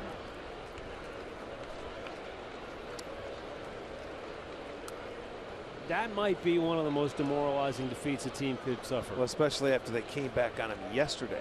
Yeah, and that's a ended good up point. winning it too. Yeah. Now, not just, I mean, that was a big, I think it was a 4-run difference yesterday, and they scored 5. I think, right? Yeah, and then they ended up scoring 5. Today they go into the 9th and they get their closer and they score 7.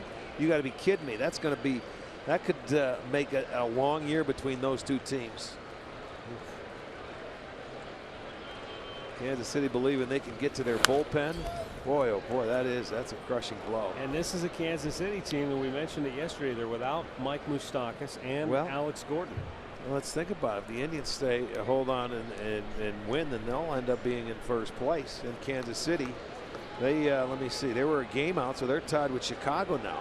They're a half game behind Cleveland, right? Yes, exactly. So far on the day, when Danny's had 2 strikes against the Baltimore hitters, 0 for 8. Fouled out of play.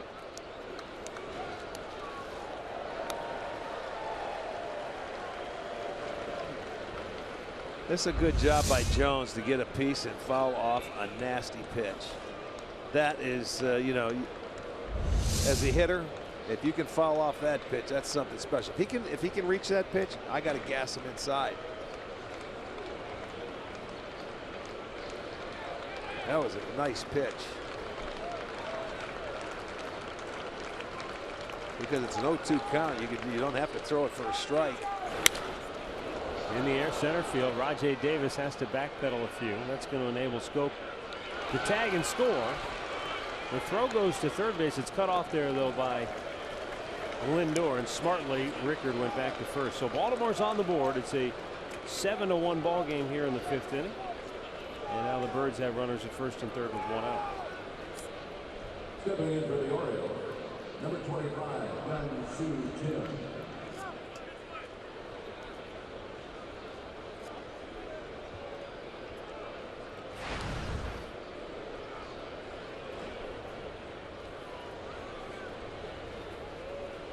Oh my goodness. How about this story though from that game? Sports is crazy sometimes.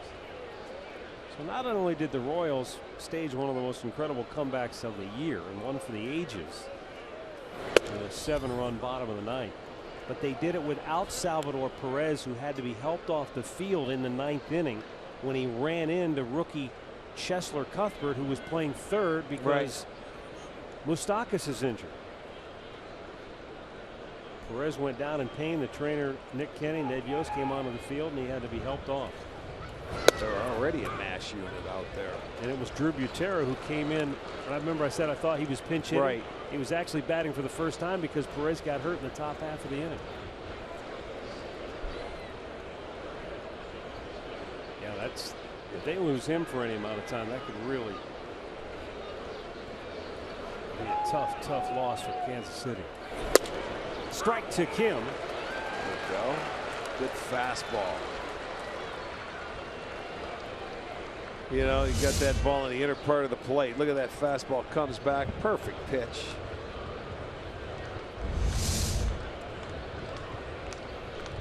Now Danny Salazar takes aim on the 1-2 offering. And Kim with a liner, caught by Kipnis, but can't unload the throw to first. And there are 2 down. I'm not sure that Kipnis, the runner Rickard might have been right in his path. And rather than take a chance on throwing one wildly, you just hold on. Hard to tell, but you know what? You're right. If you don't think you can get it, because Napoli had to jump out of the way with him coming back.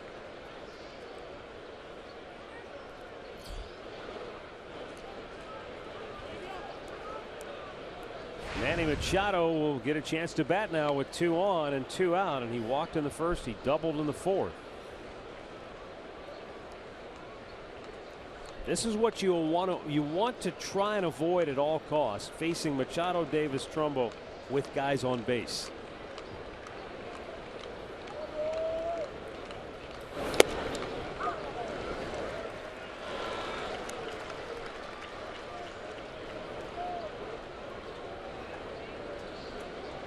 That trio is combined for 38 home runs. And 2 quick strikes for Salazar. You can see Machado, he doesn't like it. I don't know if it's the call or he didn't like the pitch, you know, for him to swing at. He's saying that ball's inside, and it looked like it was. He was shaking his head.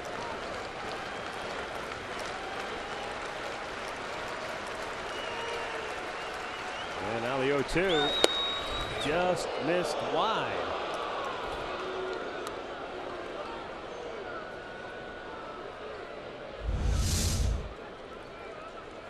Yeah, you can't give that one he gave him the last pitch and then call that one.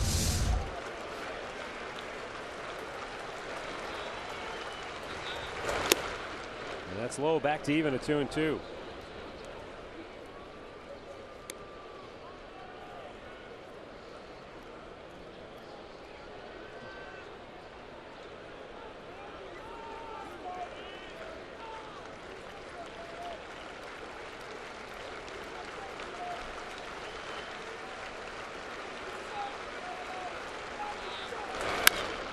Shot foul, third base side. At that time of the night now where the shadows are starting to creep on the third base side of the field. You can see the pitcher with the light towers starting to come into the shadow. That's when the sun comes out. Yeah, that's the good news for the players, is that there's enough cloud cover that it's not quite bright. Yes, Chris, you know, real bright and sunny.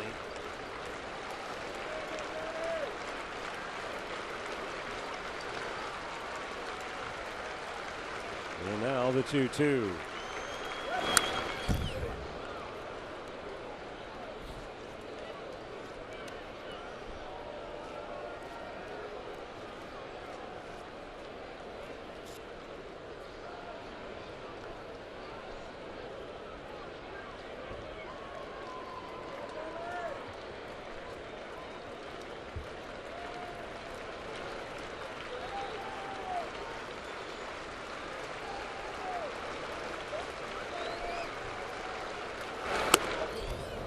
Well, from 0-2 to 3-2.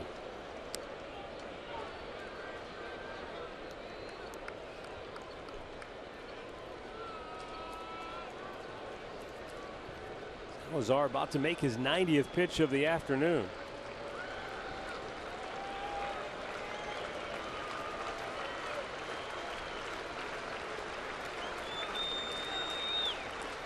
Runner at first goes, and a swing and a miss. He strikes him out to end the inning. Danny took just a little something off, and he strikes out Machado to end the inning.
Time very humid, and how about the slider, and look at Machado. Okay, you got me. I gotta get it. I gotta tip my cap to you right there. And Danny acknowledging. Well, you know, you get him. He guessed wrong, you know, as a hitter, and he was letting them know that. But he'll also let him know if it ever happens and he guesses right, he gets him.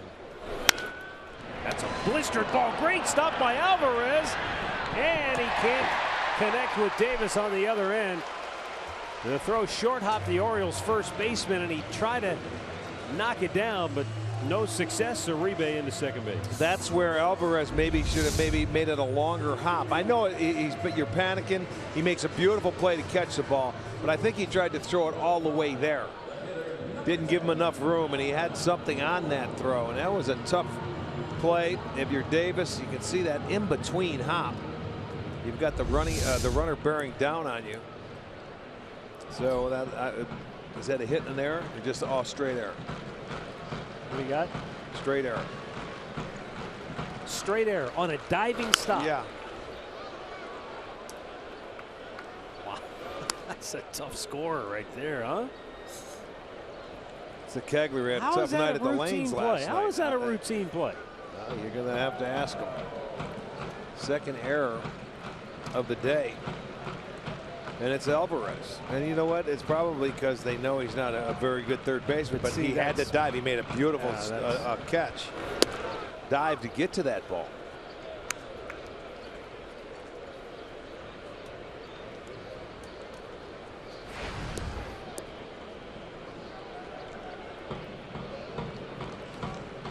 Now you would think that if a good fielding third baseman or a guy with a better reputation made that play, that dive, and he throws it, you would probably go hitting an error. But that's not. I understand. Yeah. I'm trying to figure it out. We'll have to wait and talk to him after the game. If you leave your feet, it's not a routine, ordinary play.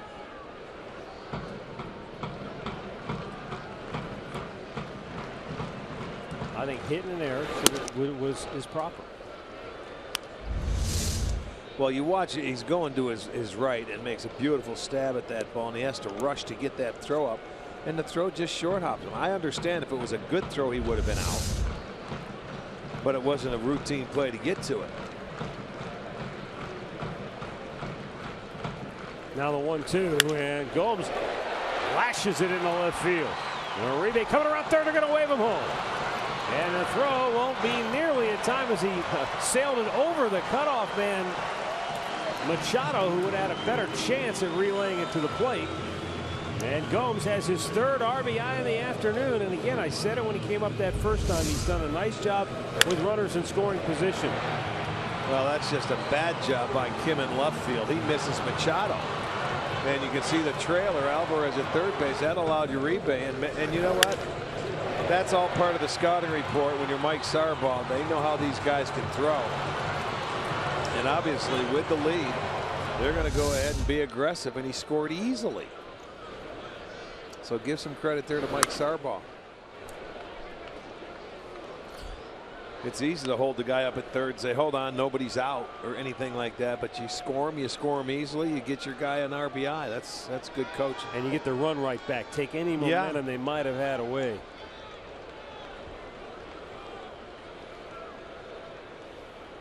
Michael Martinez batting for Lonnie Chisenhall here. I don't remember him. He didn't come in defensively, did he? No. Well, remember he went into second base and got hit in the face that last time, Chiz. So kind of turned his neck sideways. Yeah, it could have been part of that. I'm thinking that's probably it.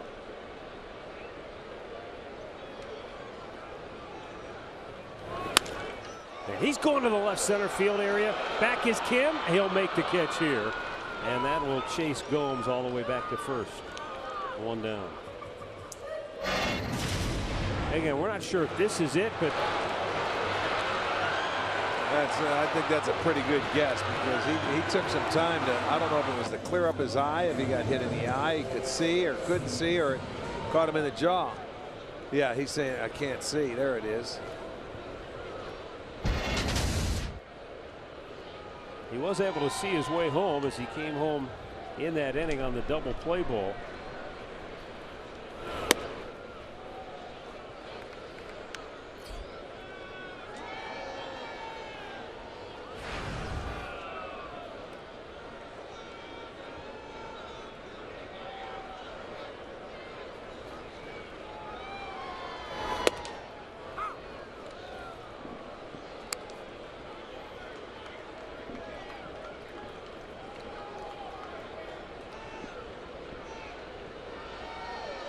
By the way, Evan Longoria homered for Tampa Bay today. You mentioned before they lead the league in home runs. And they're tattooing Michael Pineda. He can't get Tampa Bay out. They've got his number. He went 3 2/3, 6 runs on 9 hits. Wow. And his ERA for the year is 6.92. It's amazing. There's quite a few high ERAs out there. Glancing off the bat of Rajay.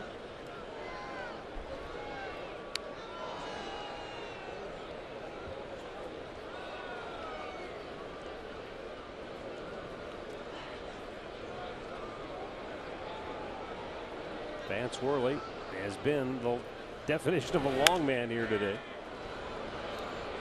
Rajay punching it into center field, and there are 2 down.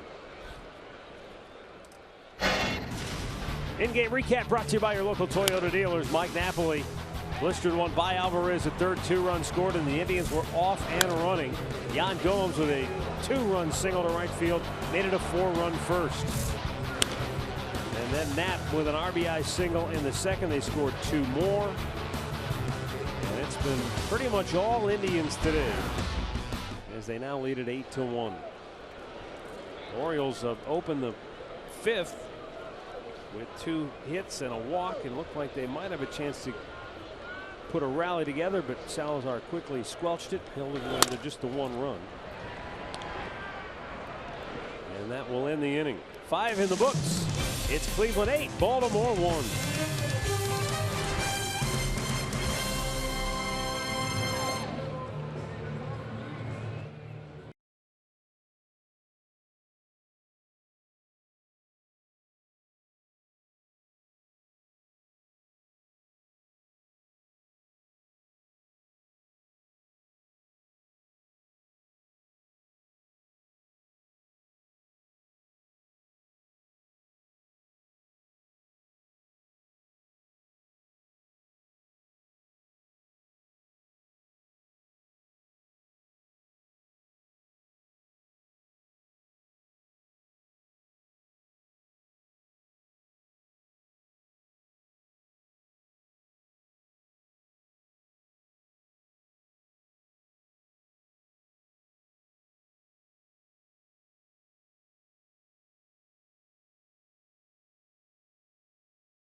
Duffel bag on Memorial Day as the Indians will take on the Texas Rangers. 10,000 fans will receive the bag courtesy of Sherwin-Williams. Visit Indians.com for the tickets.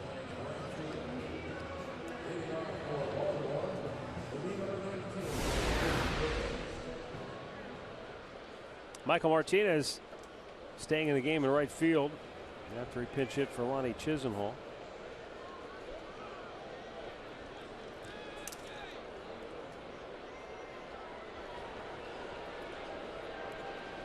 Chris Davis 0 for 2 has struck out twice in the ball game. And Danny Salazar starts him off with a curveball for strike 1.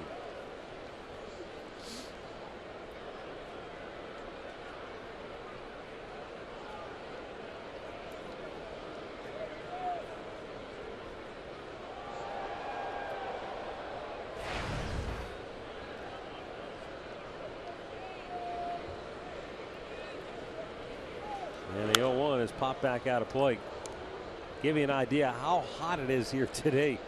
Danny Salazar shed some layers. He had a 3/4 length sleeves on last inning. He's taking those off.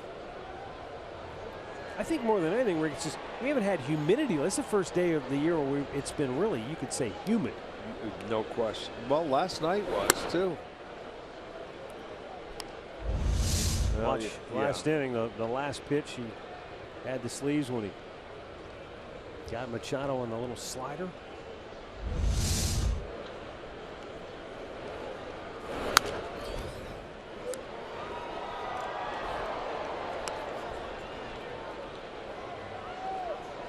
Slider, changeup, I don't know. Might have been a changeup. Yeah. You know. Sometimes it is tough with Salazar to tell what he's throwing.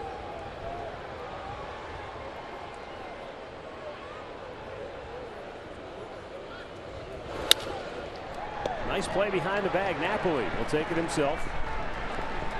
And there's one away.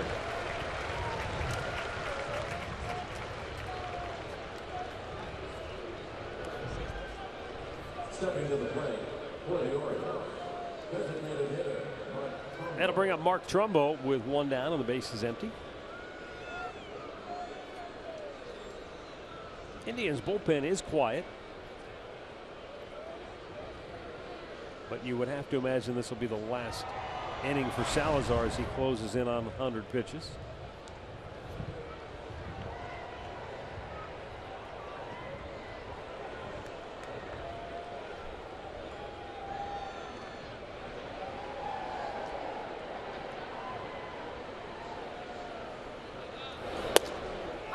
What a nice pitch.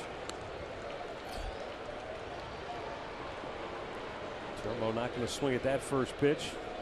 And it dances in for a strike.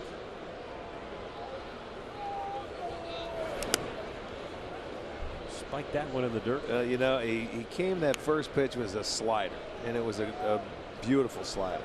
He tried to make that one a lot better, and you know, he bounced it instead of just nice and relaxed and throw it again. You try and make it better sometimes when you're a pitcher, and you overthrow it.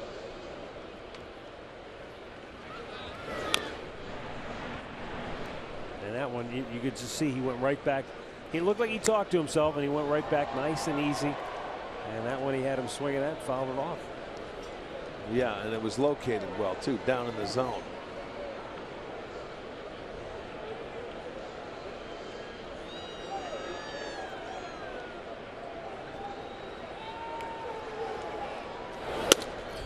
And then that fastball blistering, but outside. Yeah, he's showing him a big fastball right there.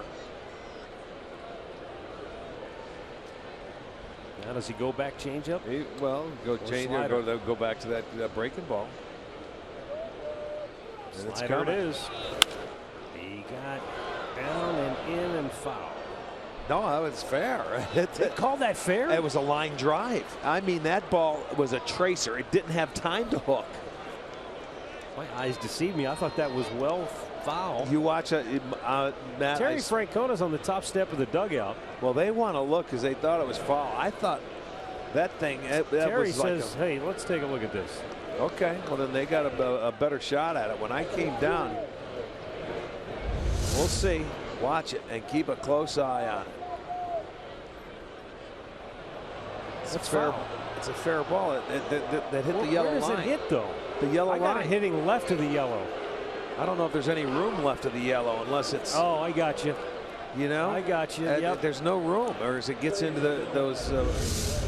I think that's going to stand. It was right on the yellow line. I mean, that ball. I didn't see it hit the top part. It did not hook, I'll tell you that, because it was. He made a little mistake in with that pitch. See, when I saw it coming down, I thought it had hit below the yellow line on the foul Gotcha. side of that wall. I didn't see it hit above there. But you're right, it caught the top part of that line.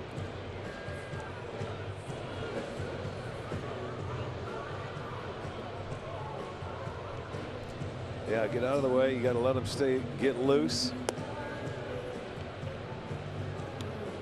I don't think there's any foul territory after that line unless it's out of play. You know what I'm saying? That's the only reason why I'm thinking it was fair. Yeah, if it hits the railing, it's foul. Yes, correct. But it didn't. It hit No, right it came on the straight yellow. back in. That shouldn't be too hard to see. Yep, they got Let's it. go, fellas. Yeah, it's a fair ball. Good eyes, Hawkeye.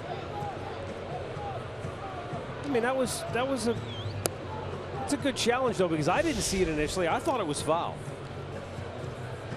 I mean, unless you really slow it down and break it down, it's hard to see, and once you pointed it out. And then now I see where it hit. And yeah, it comes right back down. You know what? It would have been tougher for us if we were in our old booth over there. This You'd have never seen it. No, it gave me a great shot at it. Great angle. And after review, the previous play. Yeah. So, runner at second base. Call stands. 1 out. And Matt Wieters, the batter, who is 0 for 2.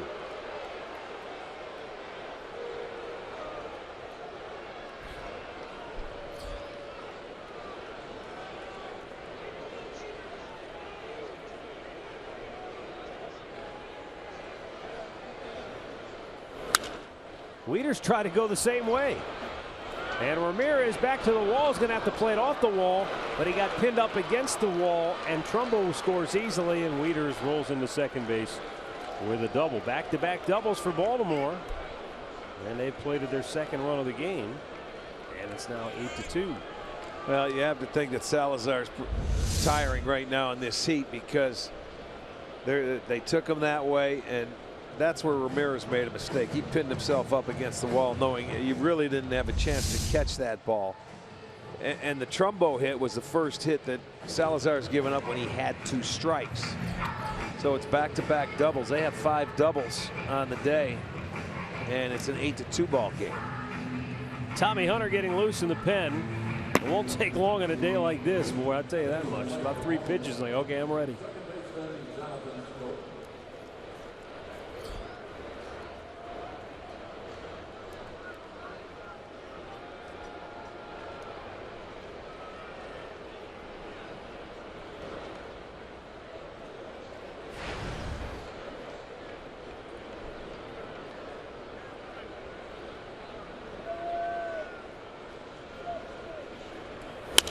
Line to third, caught by Uribe. 2 down. Juan was looking to second base, and Kipnis put up the stop sign like, don't throw it, I'm not there. And the runner's back too quickly anyway. But he was ready.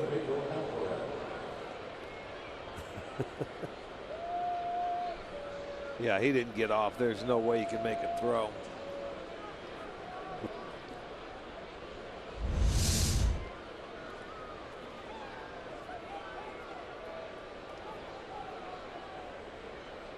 Now Pedro Alvarez, he lined a double to deep right his last time up. Kind of brought back memories for a moment, as you pointed out earlier, that series he had several years back with the Pirates.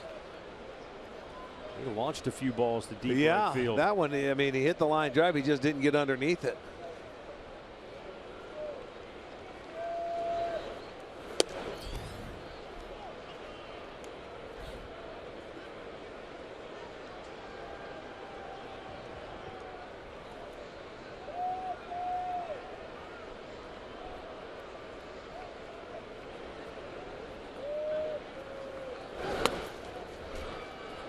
Pounces on it quickly.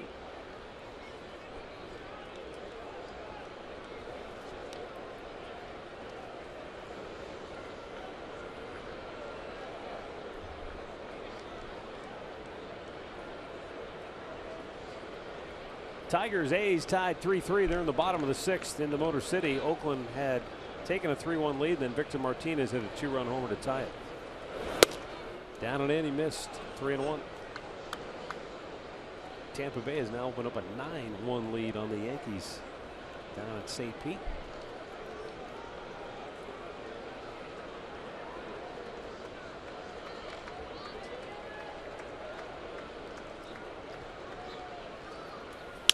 And a ground ball. Diving stop by Kipnis, gets up and throws him out to end the inning. Really fine defensive play by Jason Kipnis, diving to his left out onto the outfield grass, and he steals a hit and an RBI away from Alvarez and the O's.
inning here at Progressive Field. Danny Salazar.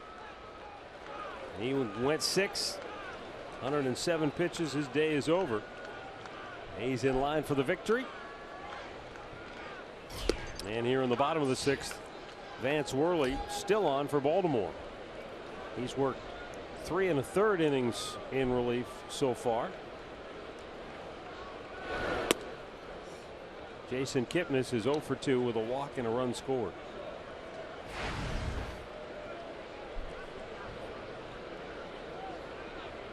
Yeah, they've been able to get a couple of runs off Worley.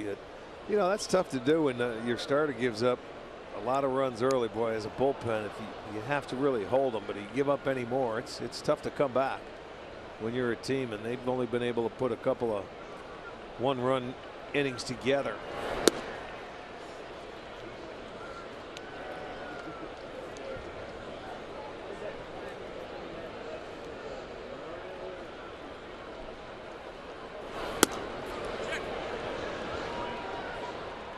Did not go.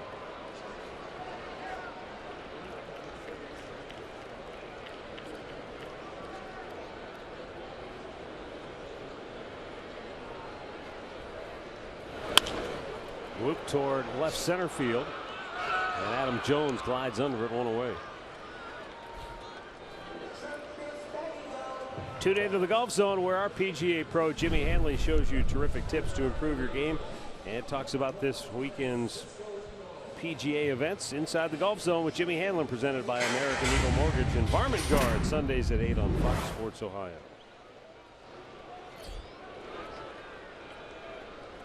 Officially, Lonnie Chisenhall left the game with blurred vision for precautionary reasons. So when we read his lips when he was at second base and said, I can't see. Oh, that's blurred vision then. You can't see, you can't play baseball. Not at this level. Francisco Lindor 1 for 3, singled, stole a base, and scored back in the 2nd.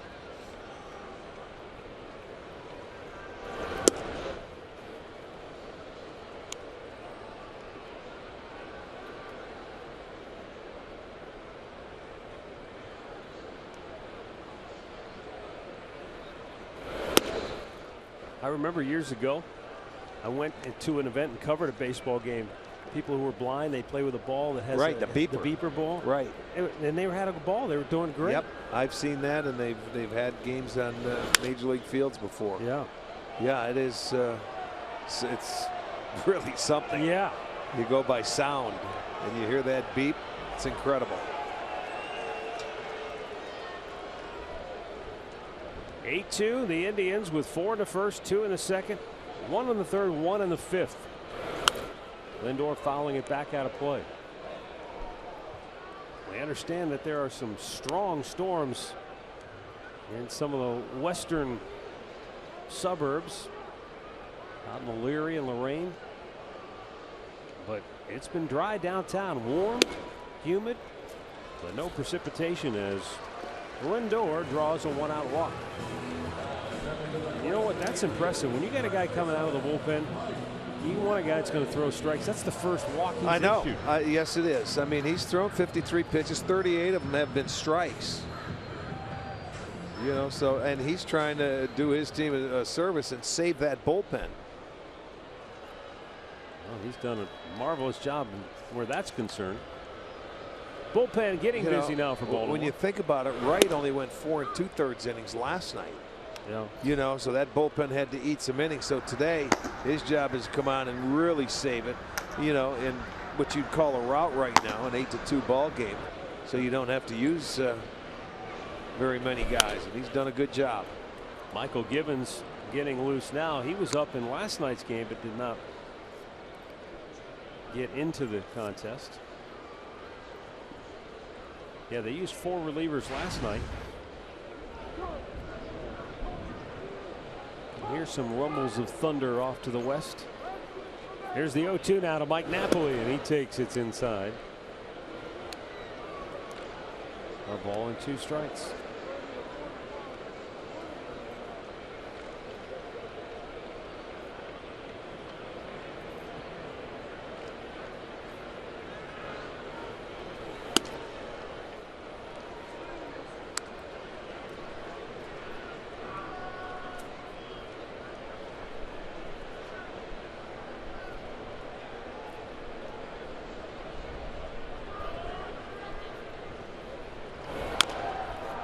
No home runs, but Oakland has come back and scored 4 times in the 6th inning. And they lead Detroit now 7-3. 6th inning, yeah, long way to go out there. I feel that wind starting to pick up a little bit in here and circulate this ballpark. Napoli chases one and strikes out, 2 down. Second strikeout for Vance Worley.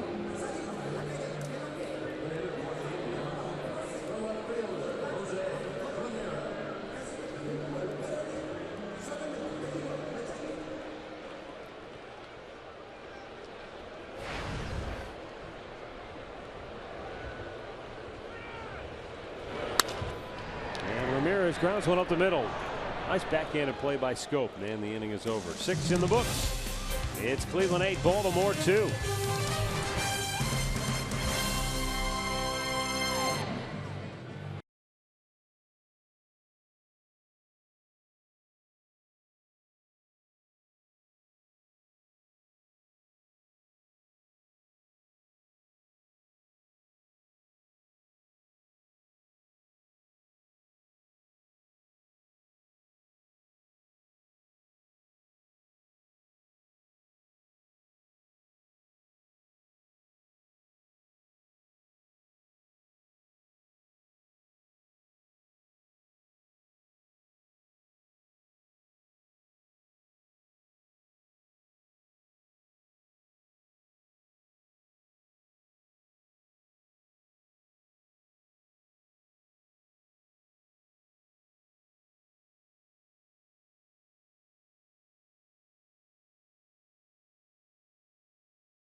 Indians baseball is brought to you by the injury lawyers at Elk & Elk, proud partner of the Cleveland Indians.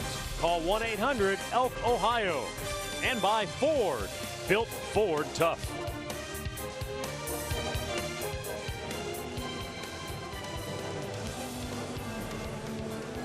Back here at Progressive Field, 7th inning, and the new Indians pitcher will be Tommy Hunter. Hunter coming on for the 10th time. 1-1, 2.08 ERA in his 8 2/3 innings. 3 strikeouts, 1 walk.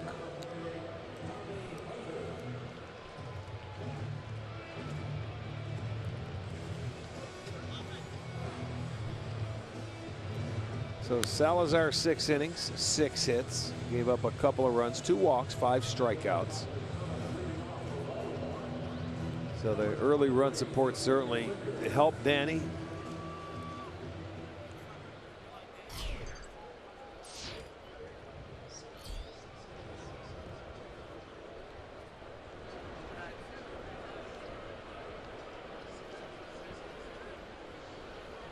Tommy Hunter fires, and Joey Rickard takes a strike. Rickard popped up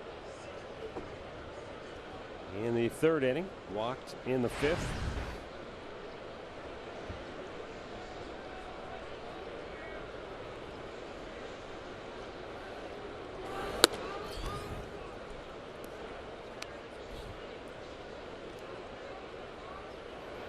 Tommy Hunter began his career with Texas, but he spent the better part of 5 seasons with Baltimore.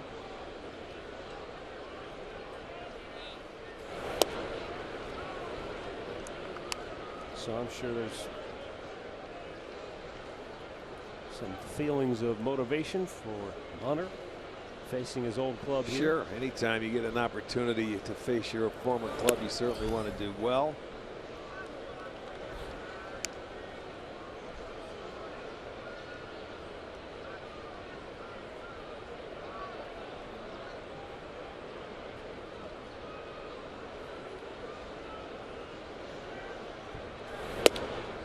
And a strike call to run the count full to Joey Rickard.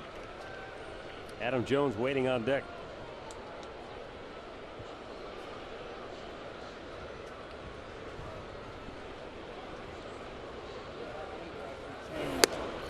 And he walks him ball 4. Well, that goes to the top of the order, and Adam Jones, who hadn't batted leadoff this season before this series began, but he had batted leadoff a handful of times earlier in his career. Let's get on to Andre. How does that change the dynamic in the lineup, and what does that do for Jones? Well, here from Buck Showalter, he says he had 4 options, and this one worked best for him. And he just talked about, you can only do it with good players that you trust. He trusts Adam Jones to give him the best that he has, so he placed him there. Also, Machado moved from second to third, and they think long term that may be the best spot for Machado. So they said with all the strikeouts they had in the last series, why not try now? Well, and I suppose, Andre, it makes sense the way Kim was swinging the bat too, because he could put him in that number 2 hole. But how well does that work long term? Nobody knows, I guess. No, you're right though. He puts the bat on the ball and can move these guys. You all know the ballpark they play in. They're trying to see a way to generate as many runs as they can with the best players they have. So Showalter said, I'm going to put these guys in, my top 4 guys this way and see if it works. Well, I like the thought that Machado hits third, and Adam Jones is a good enough hitter. He's been in that 3 hole for a long time, but he's a good enough player. He can hit anywhere. He's just a heck of a player. And Baltimore, you look at their record at home, 17-8. Yeah. I mean, they play very well in their home ballpark. Now, I don't know if you'd want to leave this guy in that leadoff spot because he can drive in some runs, but they've got some big boys that can drive them in. When you look at Davis and Trumbo down there, somebody's got to get on for him too. Yeah, you've got to have somebody that has a good on-base percentage. That's drilled to left center field. That's hit hard, and it's going to be off the wall. Coming around third base, Joey Rickard. He's going to score, and in the second with an RBI double is Adam Jones. And now it's an 8-3 ball game. Well, not the way you wanted to start out the walk, and then you get a double off the slider. Off Hunter, you check it out. There it is, breaking ball, and it's Adam Jones just hits it hard to left center field. That's 6 doubles now on the afternoon for Baltimore. These guys, they're not going to quit. They're going to continue to come at you with everything. So you got to make them hit their way on. They have 7 hits, 6 of them have doubles. They have the 1 single. So you don't want to give them any free base runners, and Tommy did that with the leadoff walk. And this is a problem for teams that play Baltimore. From the 7th inning on, they've outscored their opponents by over 30 runs this year. And that's another base hit. Jones will not score on that. He'll just move up a base. But still, the first 3 reach, and you're into the middle part of that lineup now. 1 swing of the bat, and they can bring themselves right back into the game. He takes it the other way. Manny Machado coming to the plate.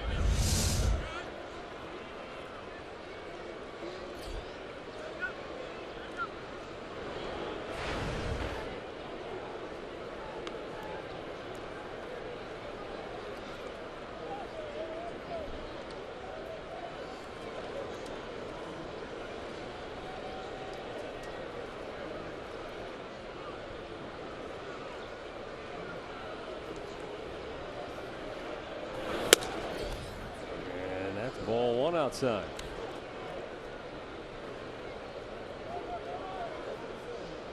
See some of those dark clouds off to the west. But still a beautiful afternoon here at the yard. And this isn't going well. 2-0. This is one, and the Orioles, they know how Hunter likes to pitch and what he features whenever you play behind a guy that you played with for 4 or 5 years. Ryan Shaw is up in the bullpen.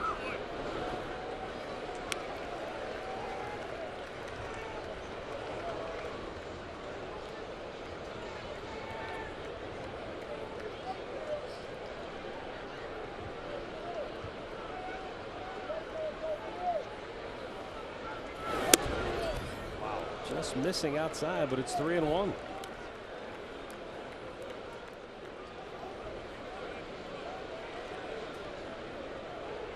This is what we talked about early in the game. Ubaldo was pitching from behind. He got himself in trouble and could not get out of it. To short. Lindor goes to second. There's one. Kipnis on the first. A double play.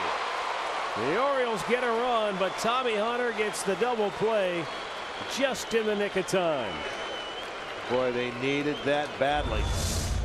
And Lindor comes up and gets it on that high hop and gets it over to Kipnis in plenty of time, and they turn it. Baltimore gets the run, makes it. They cut the lead in half. It's 8-4, but boy, they stop a big inning. I mean, a real big one, possibility-wise. And Chris Davis bats now with the bases empty and 2 down.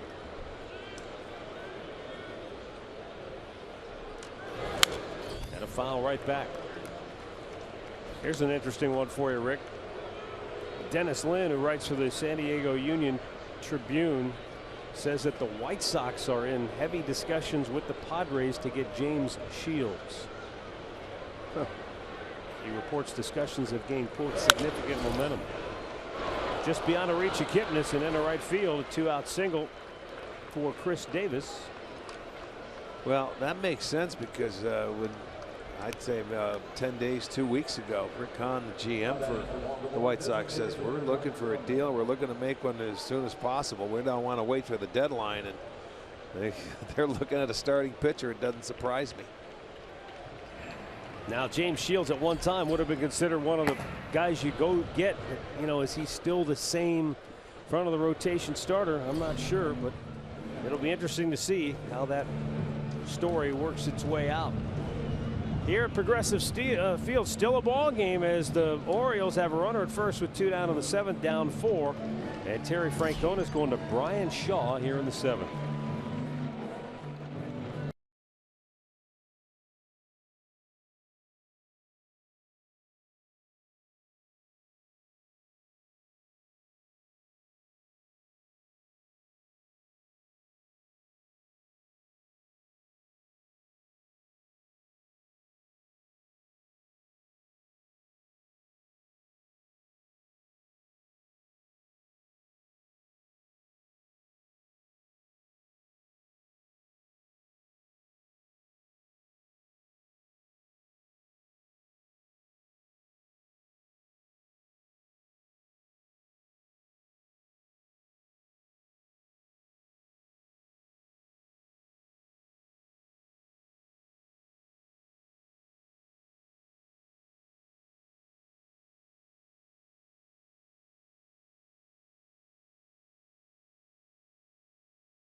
Converge on the United States for the 100th anniversary of one of the world's biggest tournaments.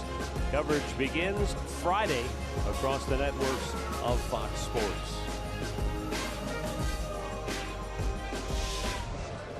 Brian Shaw into the ball game with 2 outs in the 7th inning and a runner at first. Mark Trumbo will be the batter. And now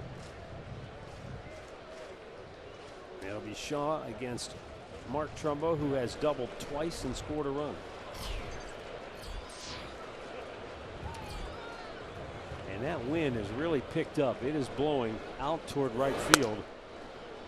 So anything lifted in the air that direction is probably going to get a little bit of a boost. Yeah, well, we showed it earlier. The flags. There was no air, nothing moving.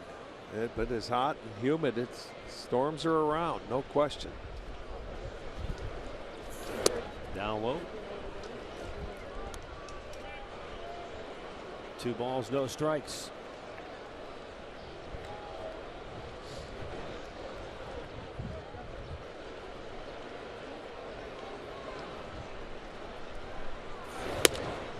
bullseye.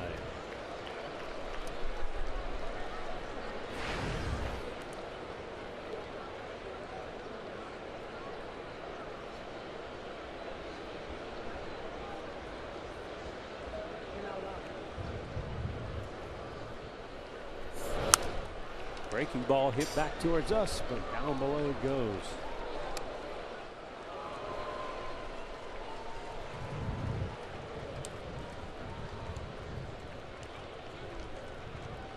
Two balls, two strikes, two outs.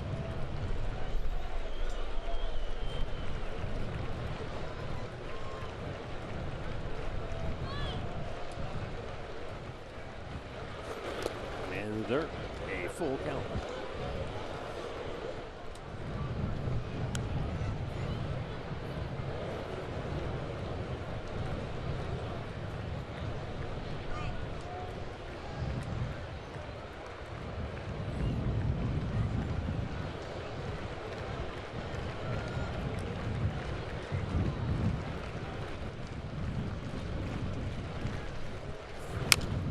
Slowly chopped to third. That's foul.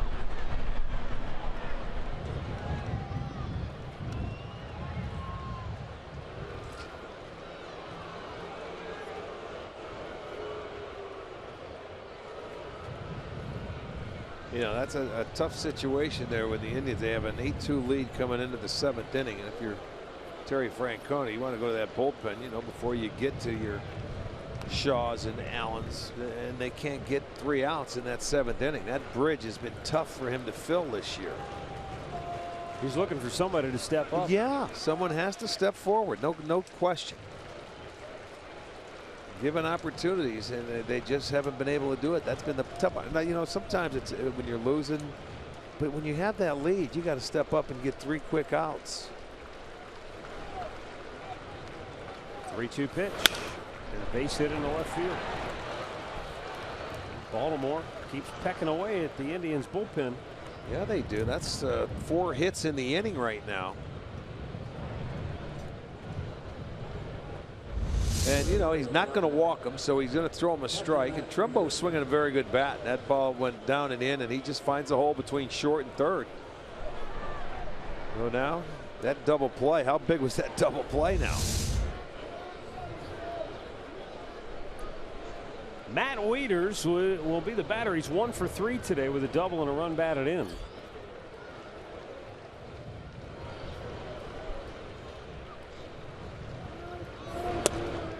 And Shaw with a first pitch strike.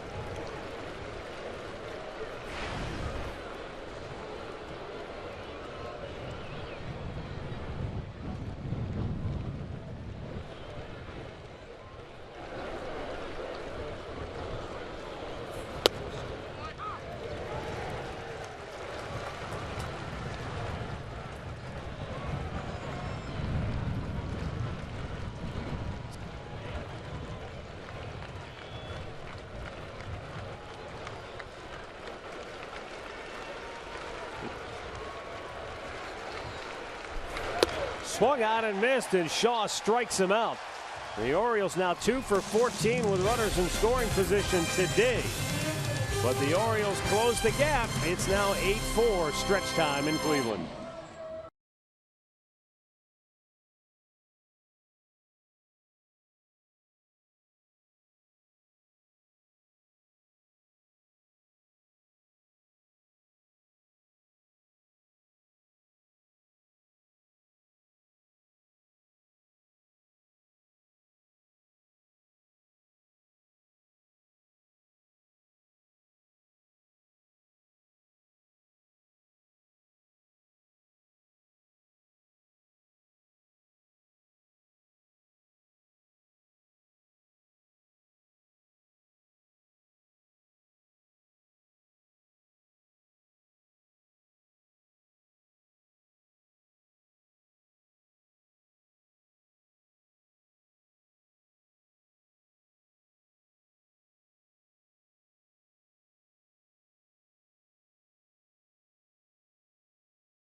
and take the Indians and Sports Time Ohio with you wherever you go.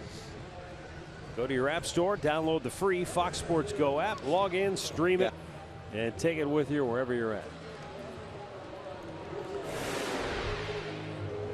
Michael Givens is the new pitcher for Baltimore. He comes on here in the bottom of the 7th after Vance Worley went 4 1/3 innings of relief. Well, Worley did a pretty nice job keeping him in there. It's a 4-run game. The Indians have actually been out hit today, 10-9 by Baltimore.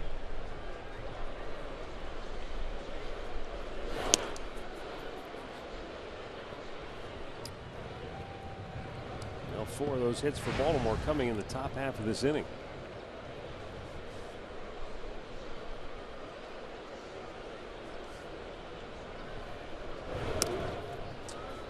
Misses with his first 3.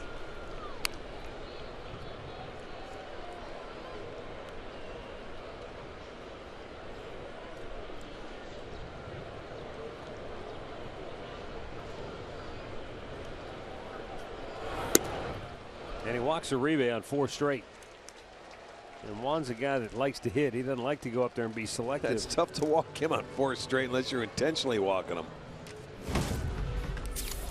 Miller time brought to you by Miller Lite. Yan Gomes, I told you when the game began he was hitting .357 with runners in scoring position. First time up, 2-out, 2-run single. Then in the 5th inning he knocked in Uribe for his 3rd RBI of the afternoon.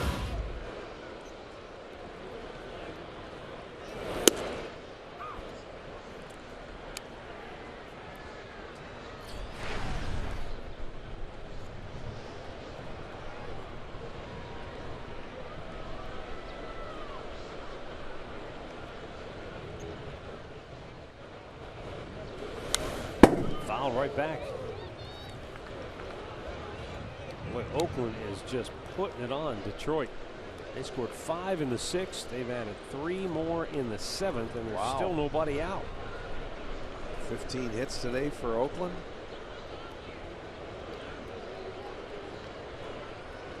Mike Davis with a 3-run homer. Make it 11-3.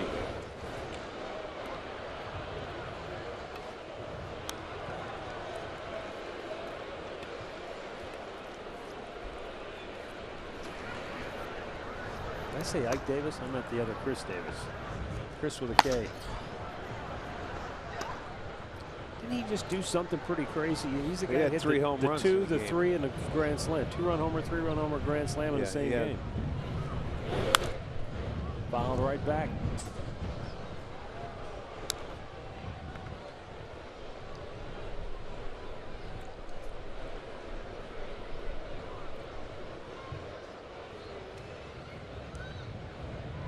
Yeah, he's got 14 home runs now. Yes, he does.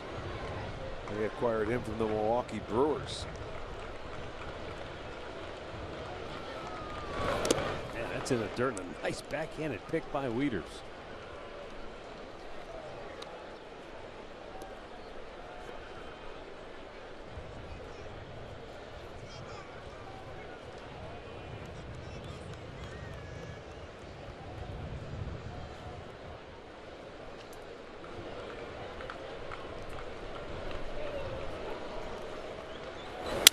Broken bat, left field, and Kim got a late break on it. I don't think he realized the bat got cracked. Well, you can hear it. Yeah. And a lot of times you go by sound, and that wind is blowing in when you look at the flags on top of the scoreboard, and it knocked it down a lot, so he was lucky to make that catch.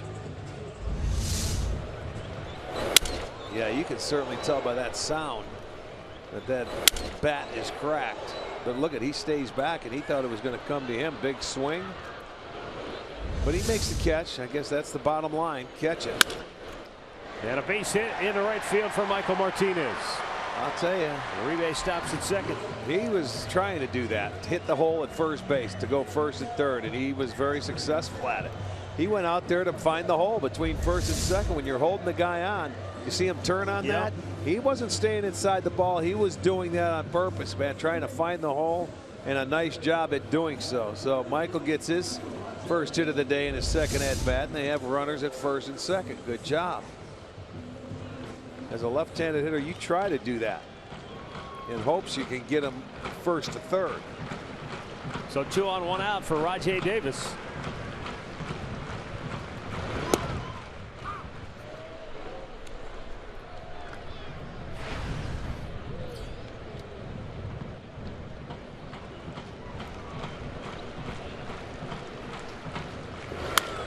Out of play right side.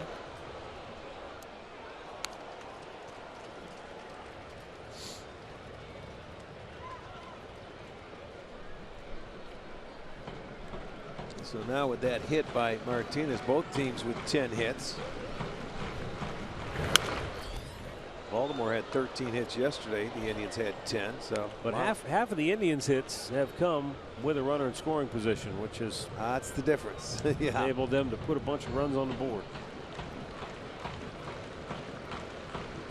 And looking for more. Davis up and in a little tight. Rajai came in batting .371, which was 8th best in the American League with runners in scoring position. But he's down on strikes here, 2 away.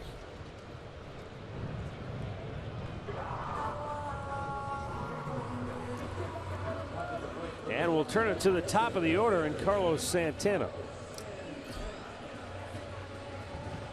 He is 1 for 4 here today. And that first hit came in the very first inning. Yeah.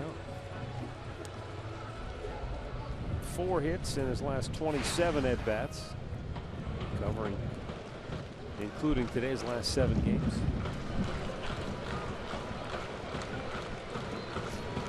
The wind is really whipping, blowing dirt and dust and everything else. Yeah, there was no more sunlight now. Santana swings, lost the bat, and the ball's going to drop in right field for a base hit. Uribe will score. Martinez stops at third. Where did the bat end up? I don't know. Good question. Oh, back behind the all the way at the back of the screen. Yeah, watch.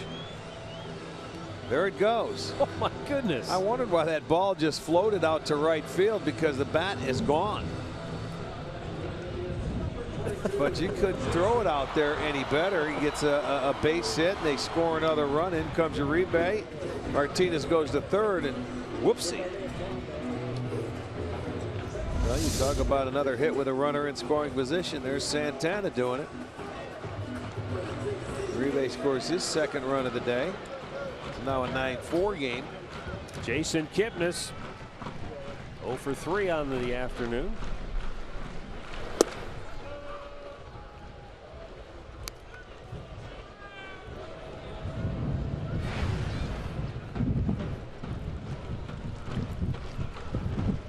This is crazy. Stuff flying everywhere.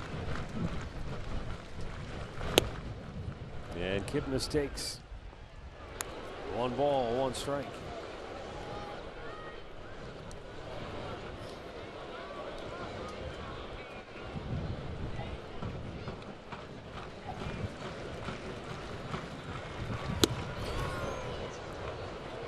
Good fastball at 95 miles an hour. He elevated it just enough to throw it by Kipnis.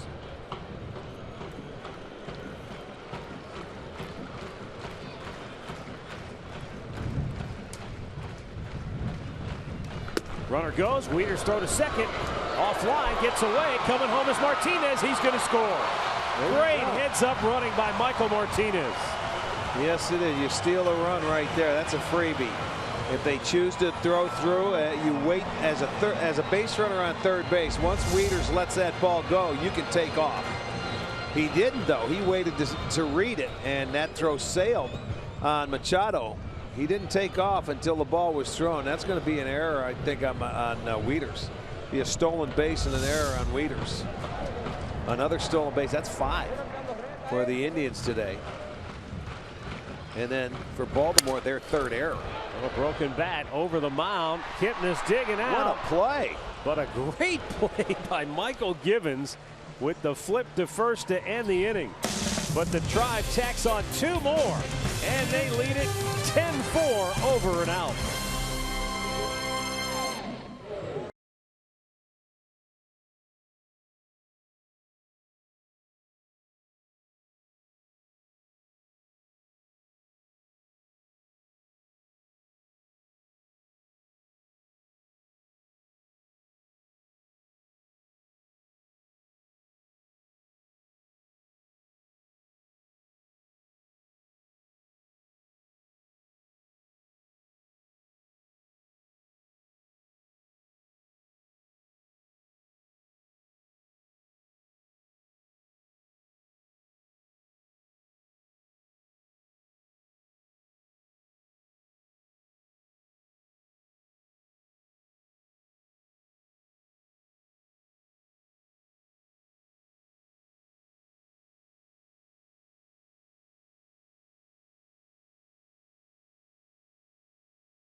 Copyrighted telecast is presented by authority of the Cleveland Indians and may not be reproduced or retransmitted in any form. And the accounts and descriptions of this game may not be disseminated without the express written consent of the Cleveland Indians.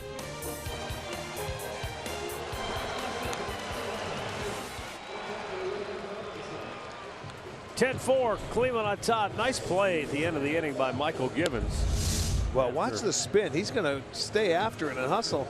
That ball checks up. He barehands it and flips it over to Davis, who barehands it and steps on the base for the third out. Why do we even need gloves? Well, he got himself out of that inning. And now Zach McAllister in a ball game. Came in last night and gave it up in the 7th inning. Gave up the 3 runs. So back in there tonight. After the Indians were able to come back, they answered. You know, Baltimore's 2-run top half of the 7th with 2 of their own. Fastball strike to Jonathan Schoop, who is 1 for 3.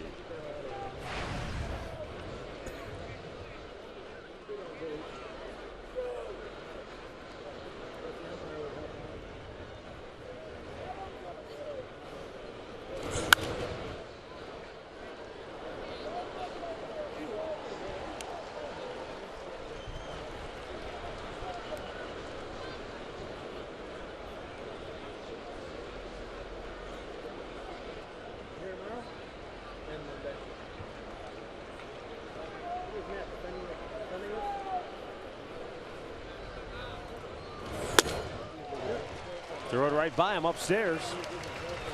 And a strikeout for McAllister, 1 down in the 8th. And wasted no time. Came back 3 straight fastballs. This one outside and throws it by Schoop. So out number 1 in the 8th.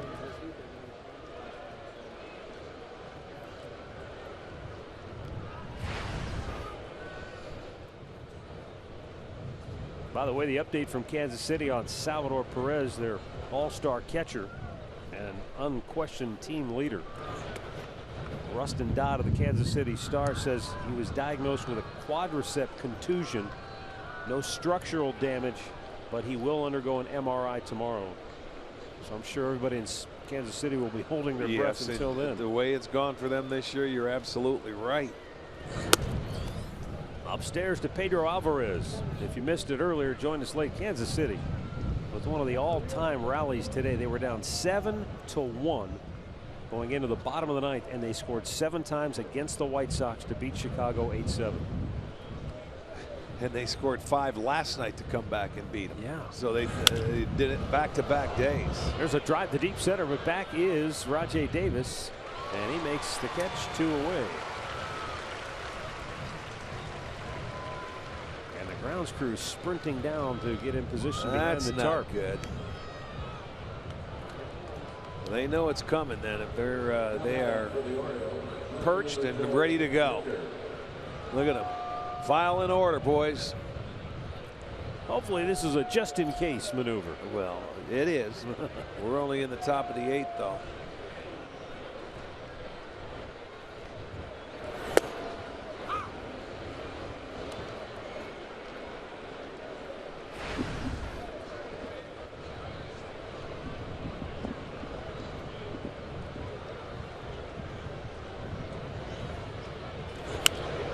Bomb back out of play.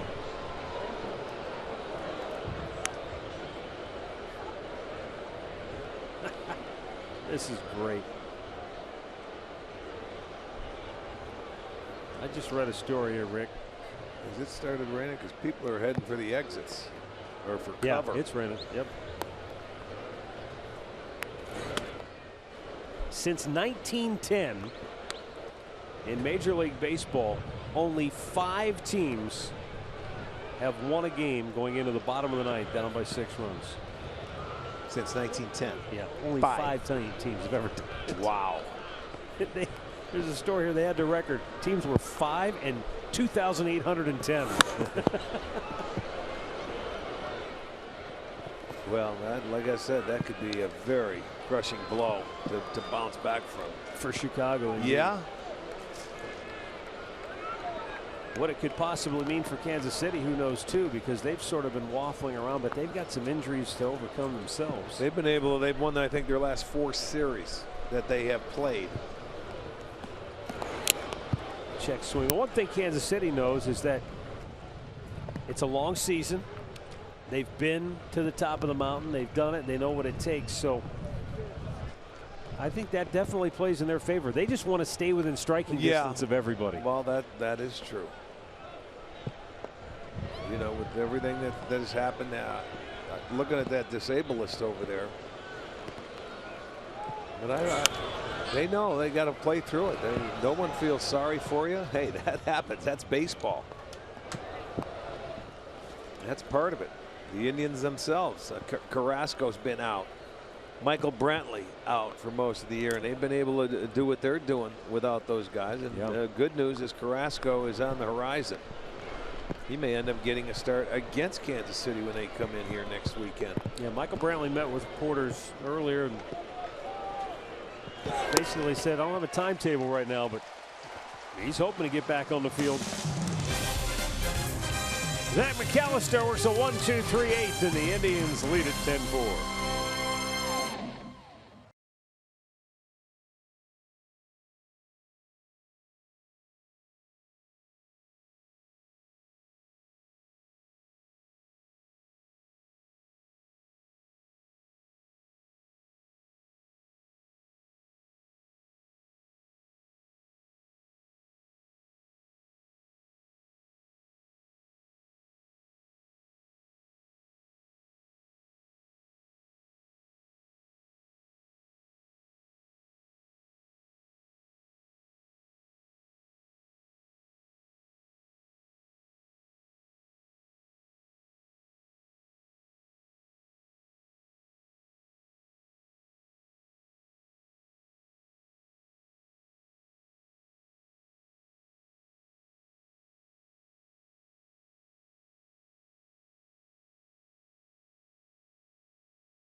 Field.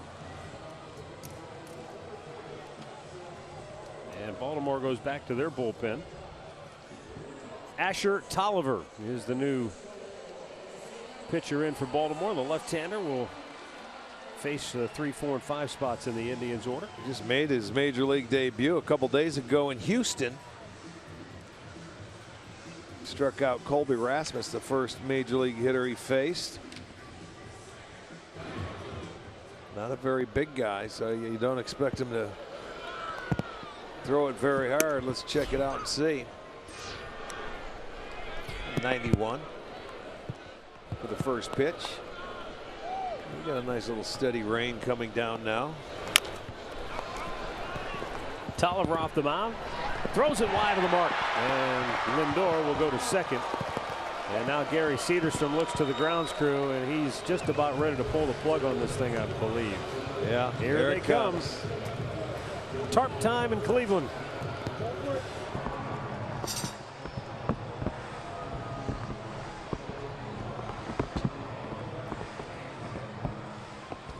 So we are officially in rain delay mode with nobody out here in the bottom of the 8th.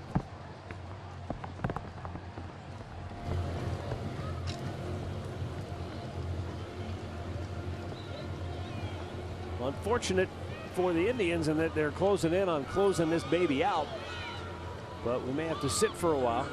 The good news is this doesn't appear to be, you know, like a normal spring rain where it looks like it might rain for an hour or so. This is just probably a shower that will blow through rather quickly, I would imagine. But the Indians, if you join us late, jumped out on Ubaldo Jimenez with 4 runs in the first inning. Jimenez lasted just an inning and 2/3 as the Tribe got him for 6 runs on 5 hits. He did walk 3. 3 of the runs ended up being unearned because of an error by the third baseman Pedro Alvarez in the first inning. But the damage was done as the Indians led it early 7-0. And then Baltimore tried to scratch their way back in it, but the good news is once you get out to the big lead, you can just keep adding runs, and that's what they did here today. They've been able to do it, and that's a tough way to play baseball, trying to play catch up all game. Now the rain falling here at Progressive Field. I imagine for some folks it probably feels good because it was smoking hot, 86 degrees at game time here today, and pretty humid. But now here in the bottom of the 8th inning, leadoff man aboard, Francisco Lindor. Well, what I don't like, they're putting down those spikes on that tarp. That means there's a lot of high winds around. Yeah, they have a chance to blow it up. All right. Well, I guess we'll take a break. Timeout. We'll come back and reconvene, see if we can figure this thing out. 10-4 Tribe. We're in the 8th inning with nobody out, and the Indians batting as we begin a rain delay that, as you said, might be a little lengthier than we initially anticipated as they are starting to stake down the tarp. We'll be right back.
again, and he's been very good at home. So that Yes. trend continues.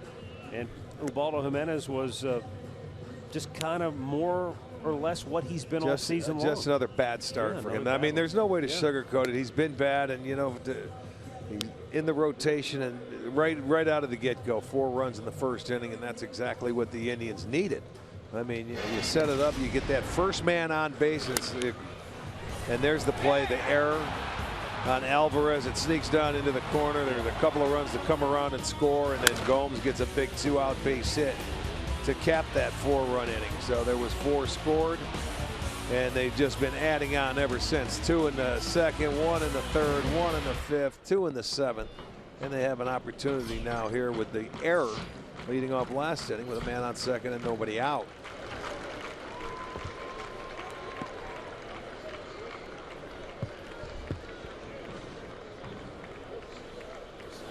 Swing and a miss by Mike Napoli. Remember, Lindor is at second base. Was that just a straight error? Do you remember? Yeah, it's a straight error off the pitcher on the throw. He should have. That's the 4th error of the game for Baltimore. Yes, it is.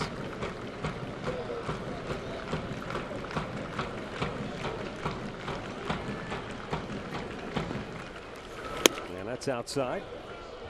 And for Baltimore, The new shortstop is Paul Janisch, as Manny Machado gets the rest of this game off. Baltimore's also made a change in the outfield. I see that Adam Jones is gone from the game. I believe Nolan Reimold is probably out there, but turning into like a spring training game. Yeah. All right, get my gamers out of here. Bad weather setting in. It's time to. They've seen enough today.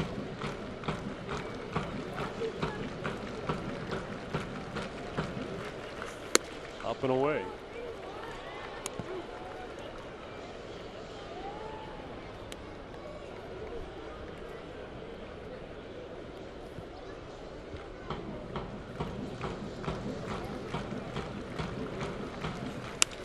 Napoli sends one to center field. Joey Rickard going back. He's on the track and he will make the catch. And that is out, number one. With Rickard in center field, he started the game in right. The new right fielder is Nolan Reimold, who just came into the ball game for Baltimore. And I think that's the only change. I can't tell. Is that Weeder still behind the plate, or is that that's Caleb Joseph who's taking over behind the plate?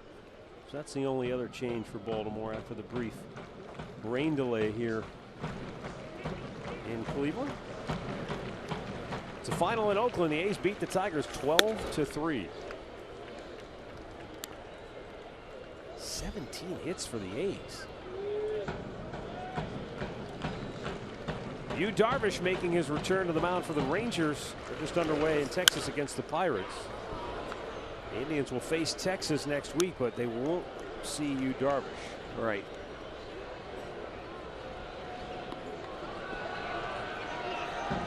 Infield in for Baltimore with one out, and Lindor at third base.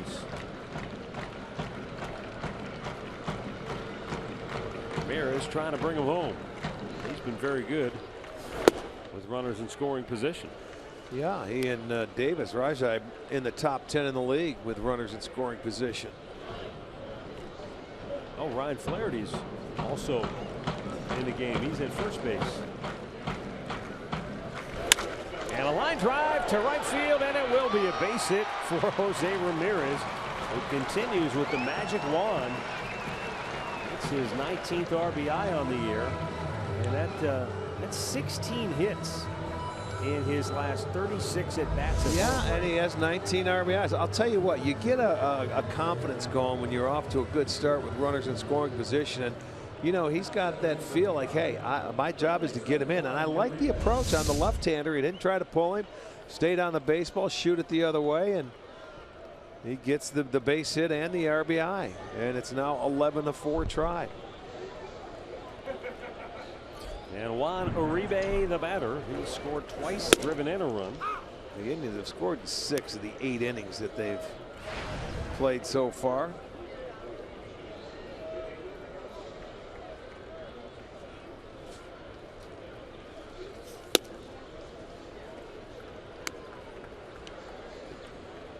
Austin Adams in the pen for Cleveland. The series finale tomorrow features Mike Clevenger against Chris Tillman. Tillman's off to a great start. He's 6-1 and a 2.61 ERA for Baltimore.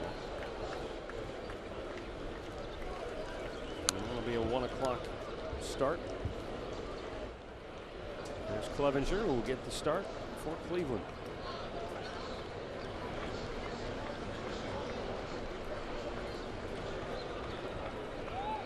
Now the 2-1. And Uribe with a solid line drive base hit into center field. And Ramirez stops at second. Uribe's been on base 4 times today. Pat O'Brien play of the game. Yan Gomes, first inning, 2 out, 2-run single. Those are backbreakers. That went from a 2-run first inning to a 4-run first inning. And Rick, the Indians never looked back after that. They have not. And now they're piling it on. Now they have 13 hits, 11 runs.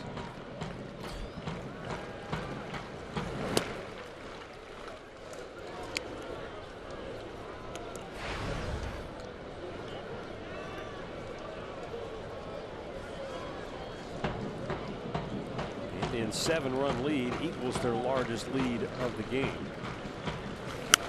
At one point, Baltimore had cut the gap to 4 runs when it was 8-4, but the Indians have scored the last 3. Asher Tolliver is the 4th pitcher of the game for Baltimore. All 4 pitchers have given up at least a run. 1-2. This offense turned around when the Cincinnati Reds came to town in that first game of the series, when they put 15 runs on the board here at home. Yeah. And 19 hits in that game, and they haven't looked back. They have 11 runs today, 13 hits, and boy, that got some confidence going. Gomes out on strikes as he's caught looking 2 away. That'll bring up Michael Martinez, who is 1 for 2. His first 2 at bats were left-handed. He'll bat right-handed here against the lefty Tolliver.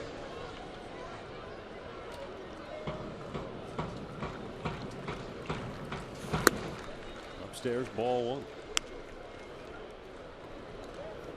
Michael Brantley, who's aiming to get back to action here. He's been doing some swinging off the tee, waiting for the pain and the discomfort to subside in that shoulder since he got an anti-inflammatory shot.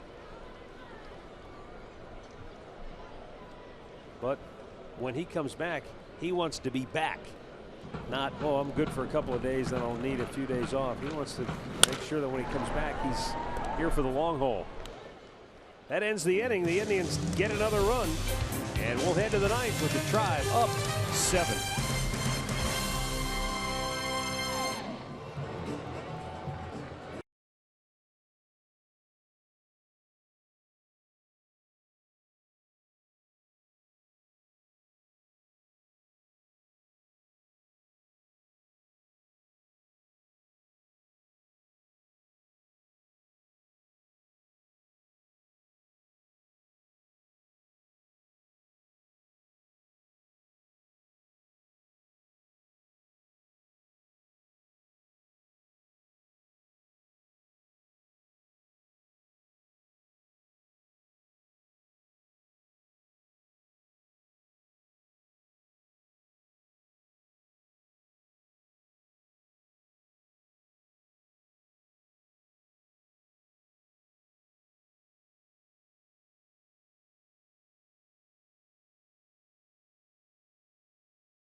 To the ball game for Indians Live, presented by Conrad's Tire Express and Total Car Care. Al Pawlowski, Jensen Lewis will take you through whatever you missed. I have updates from the clubhouse. Andre will grab one of the guys. Is Andre still around? Well, he might be. He might be hitchhiking his way back home. Oh, he's here. I see him. Number 15, Paul Yannick. Austin Adams will come on the pitch here in the 9th inning.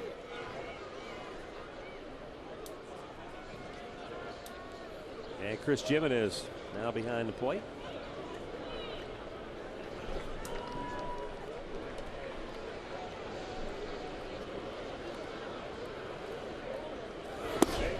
You know, I was just thinking of something, Rick.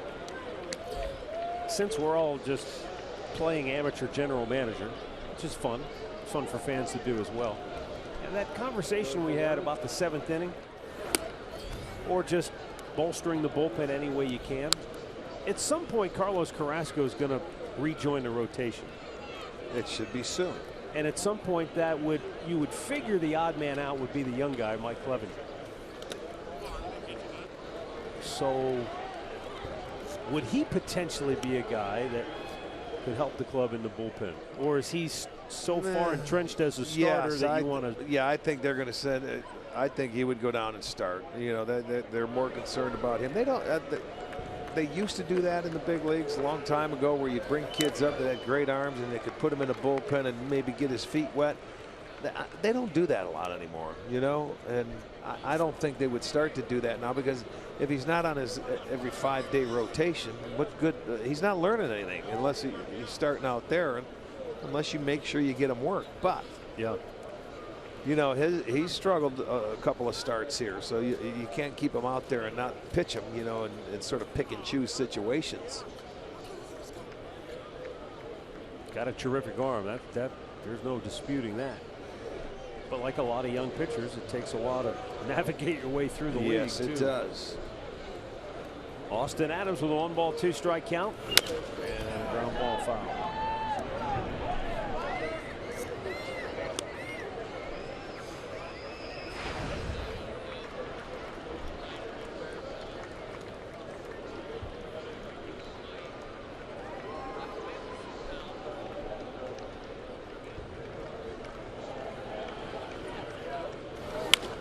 Ball foul again.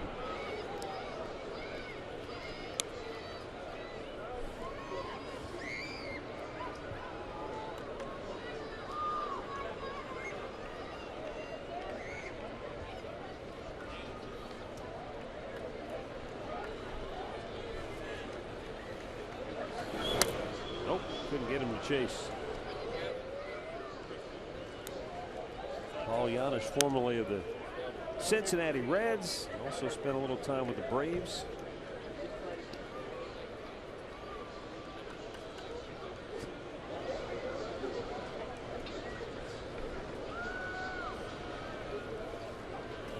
And the 2-2 got him looking with a breaking ball.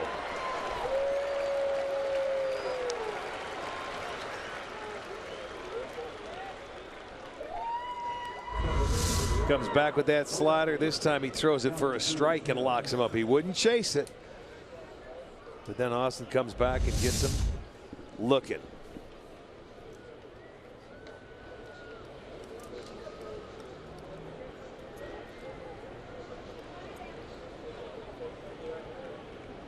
And the pitch is on the outside corner for a strike.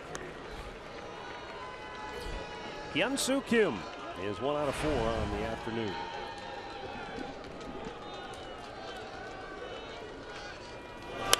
Out of play.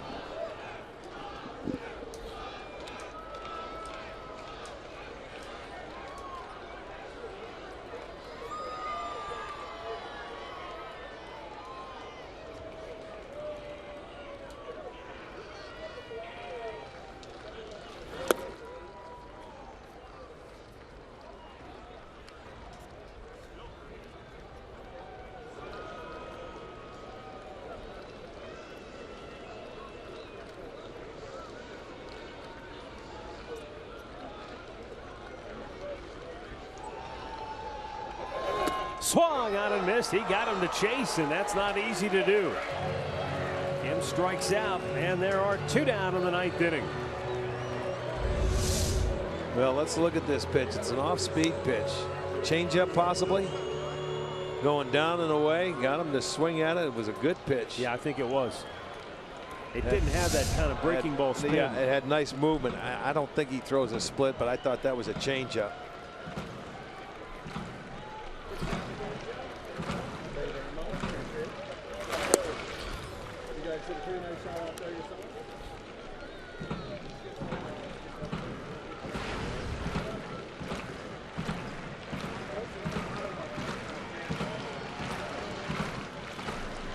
Down in the dirt.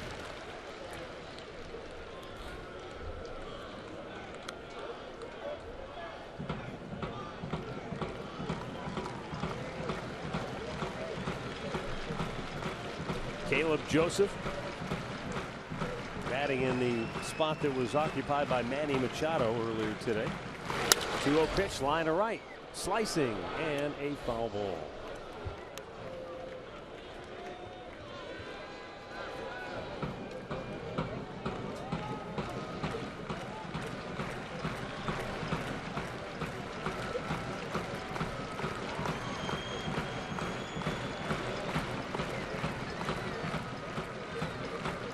Now the 2-1 offering. Right field, Martinez back. He's there. He makes the catch, and the Indians win the ball game. And for the first time since July 2nd of 2013, the Cleveland Indians find themselves in first place in the American League Central Division. They move a half game in front of the Chicago White Sox, who lost earlier this afternoon in startling fashion to the Kansas City Royals. The Tribe now 26-21 on the year. And Baltimore falls to 27-20. The winning pitcher is Danny Salazar. He's now 5-3.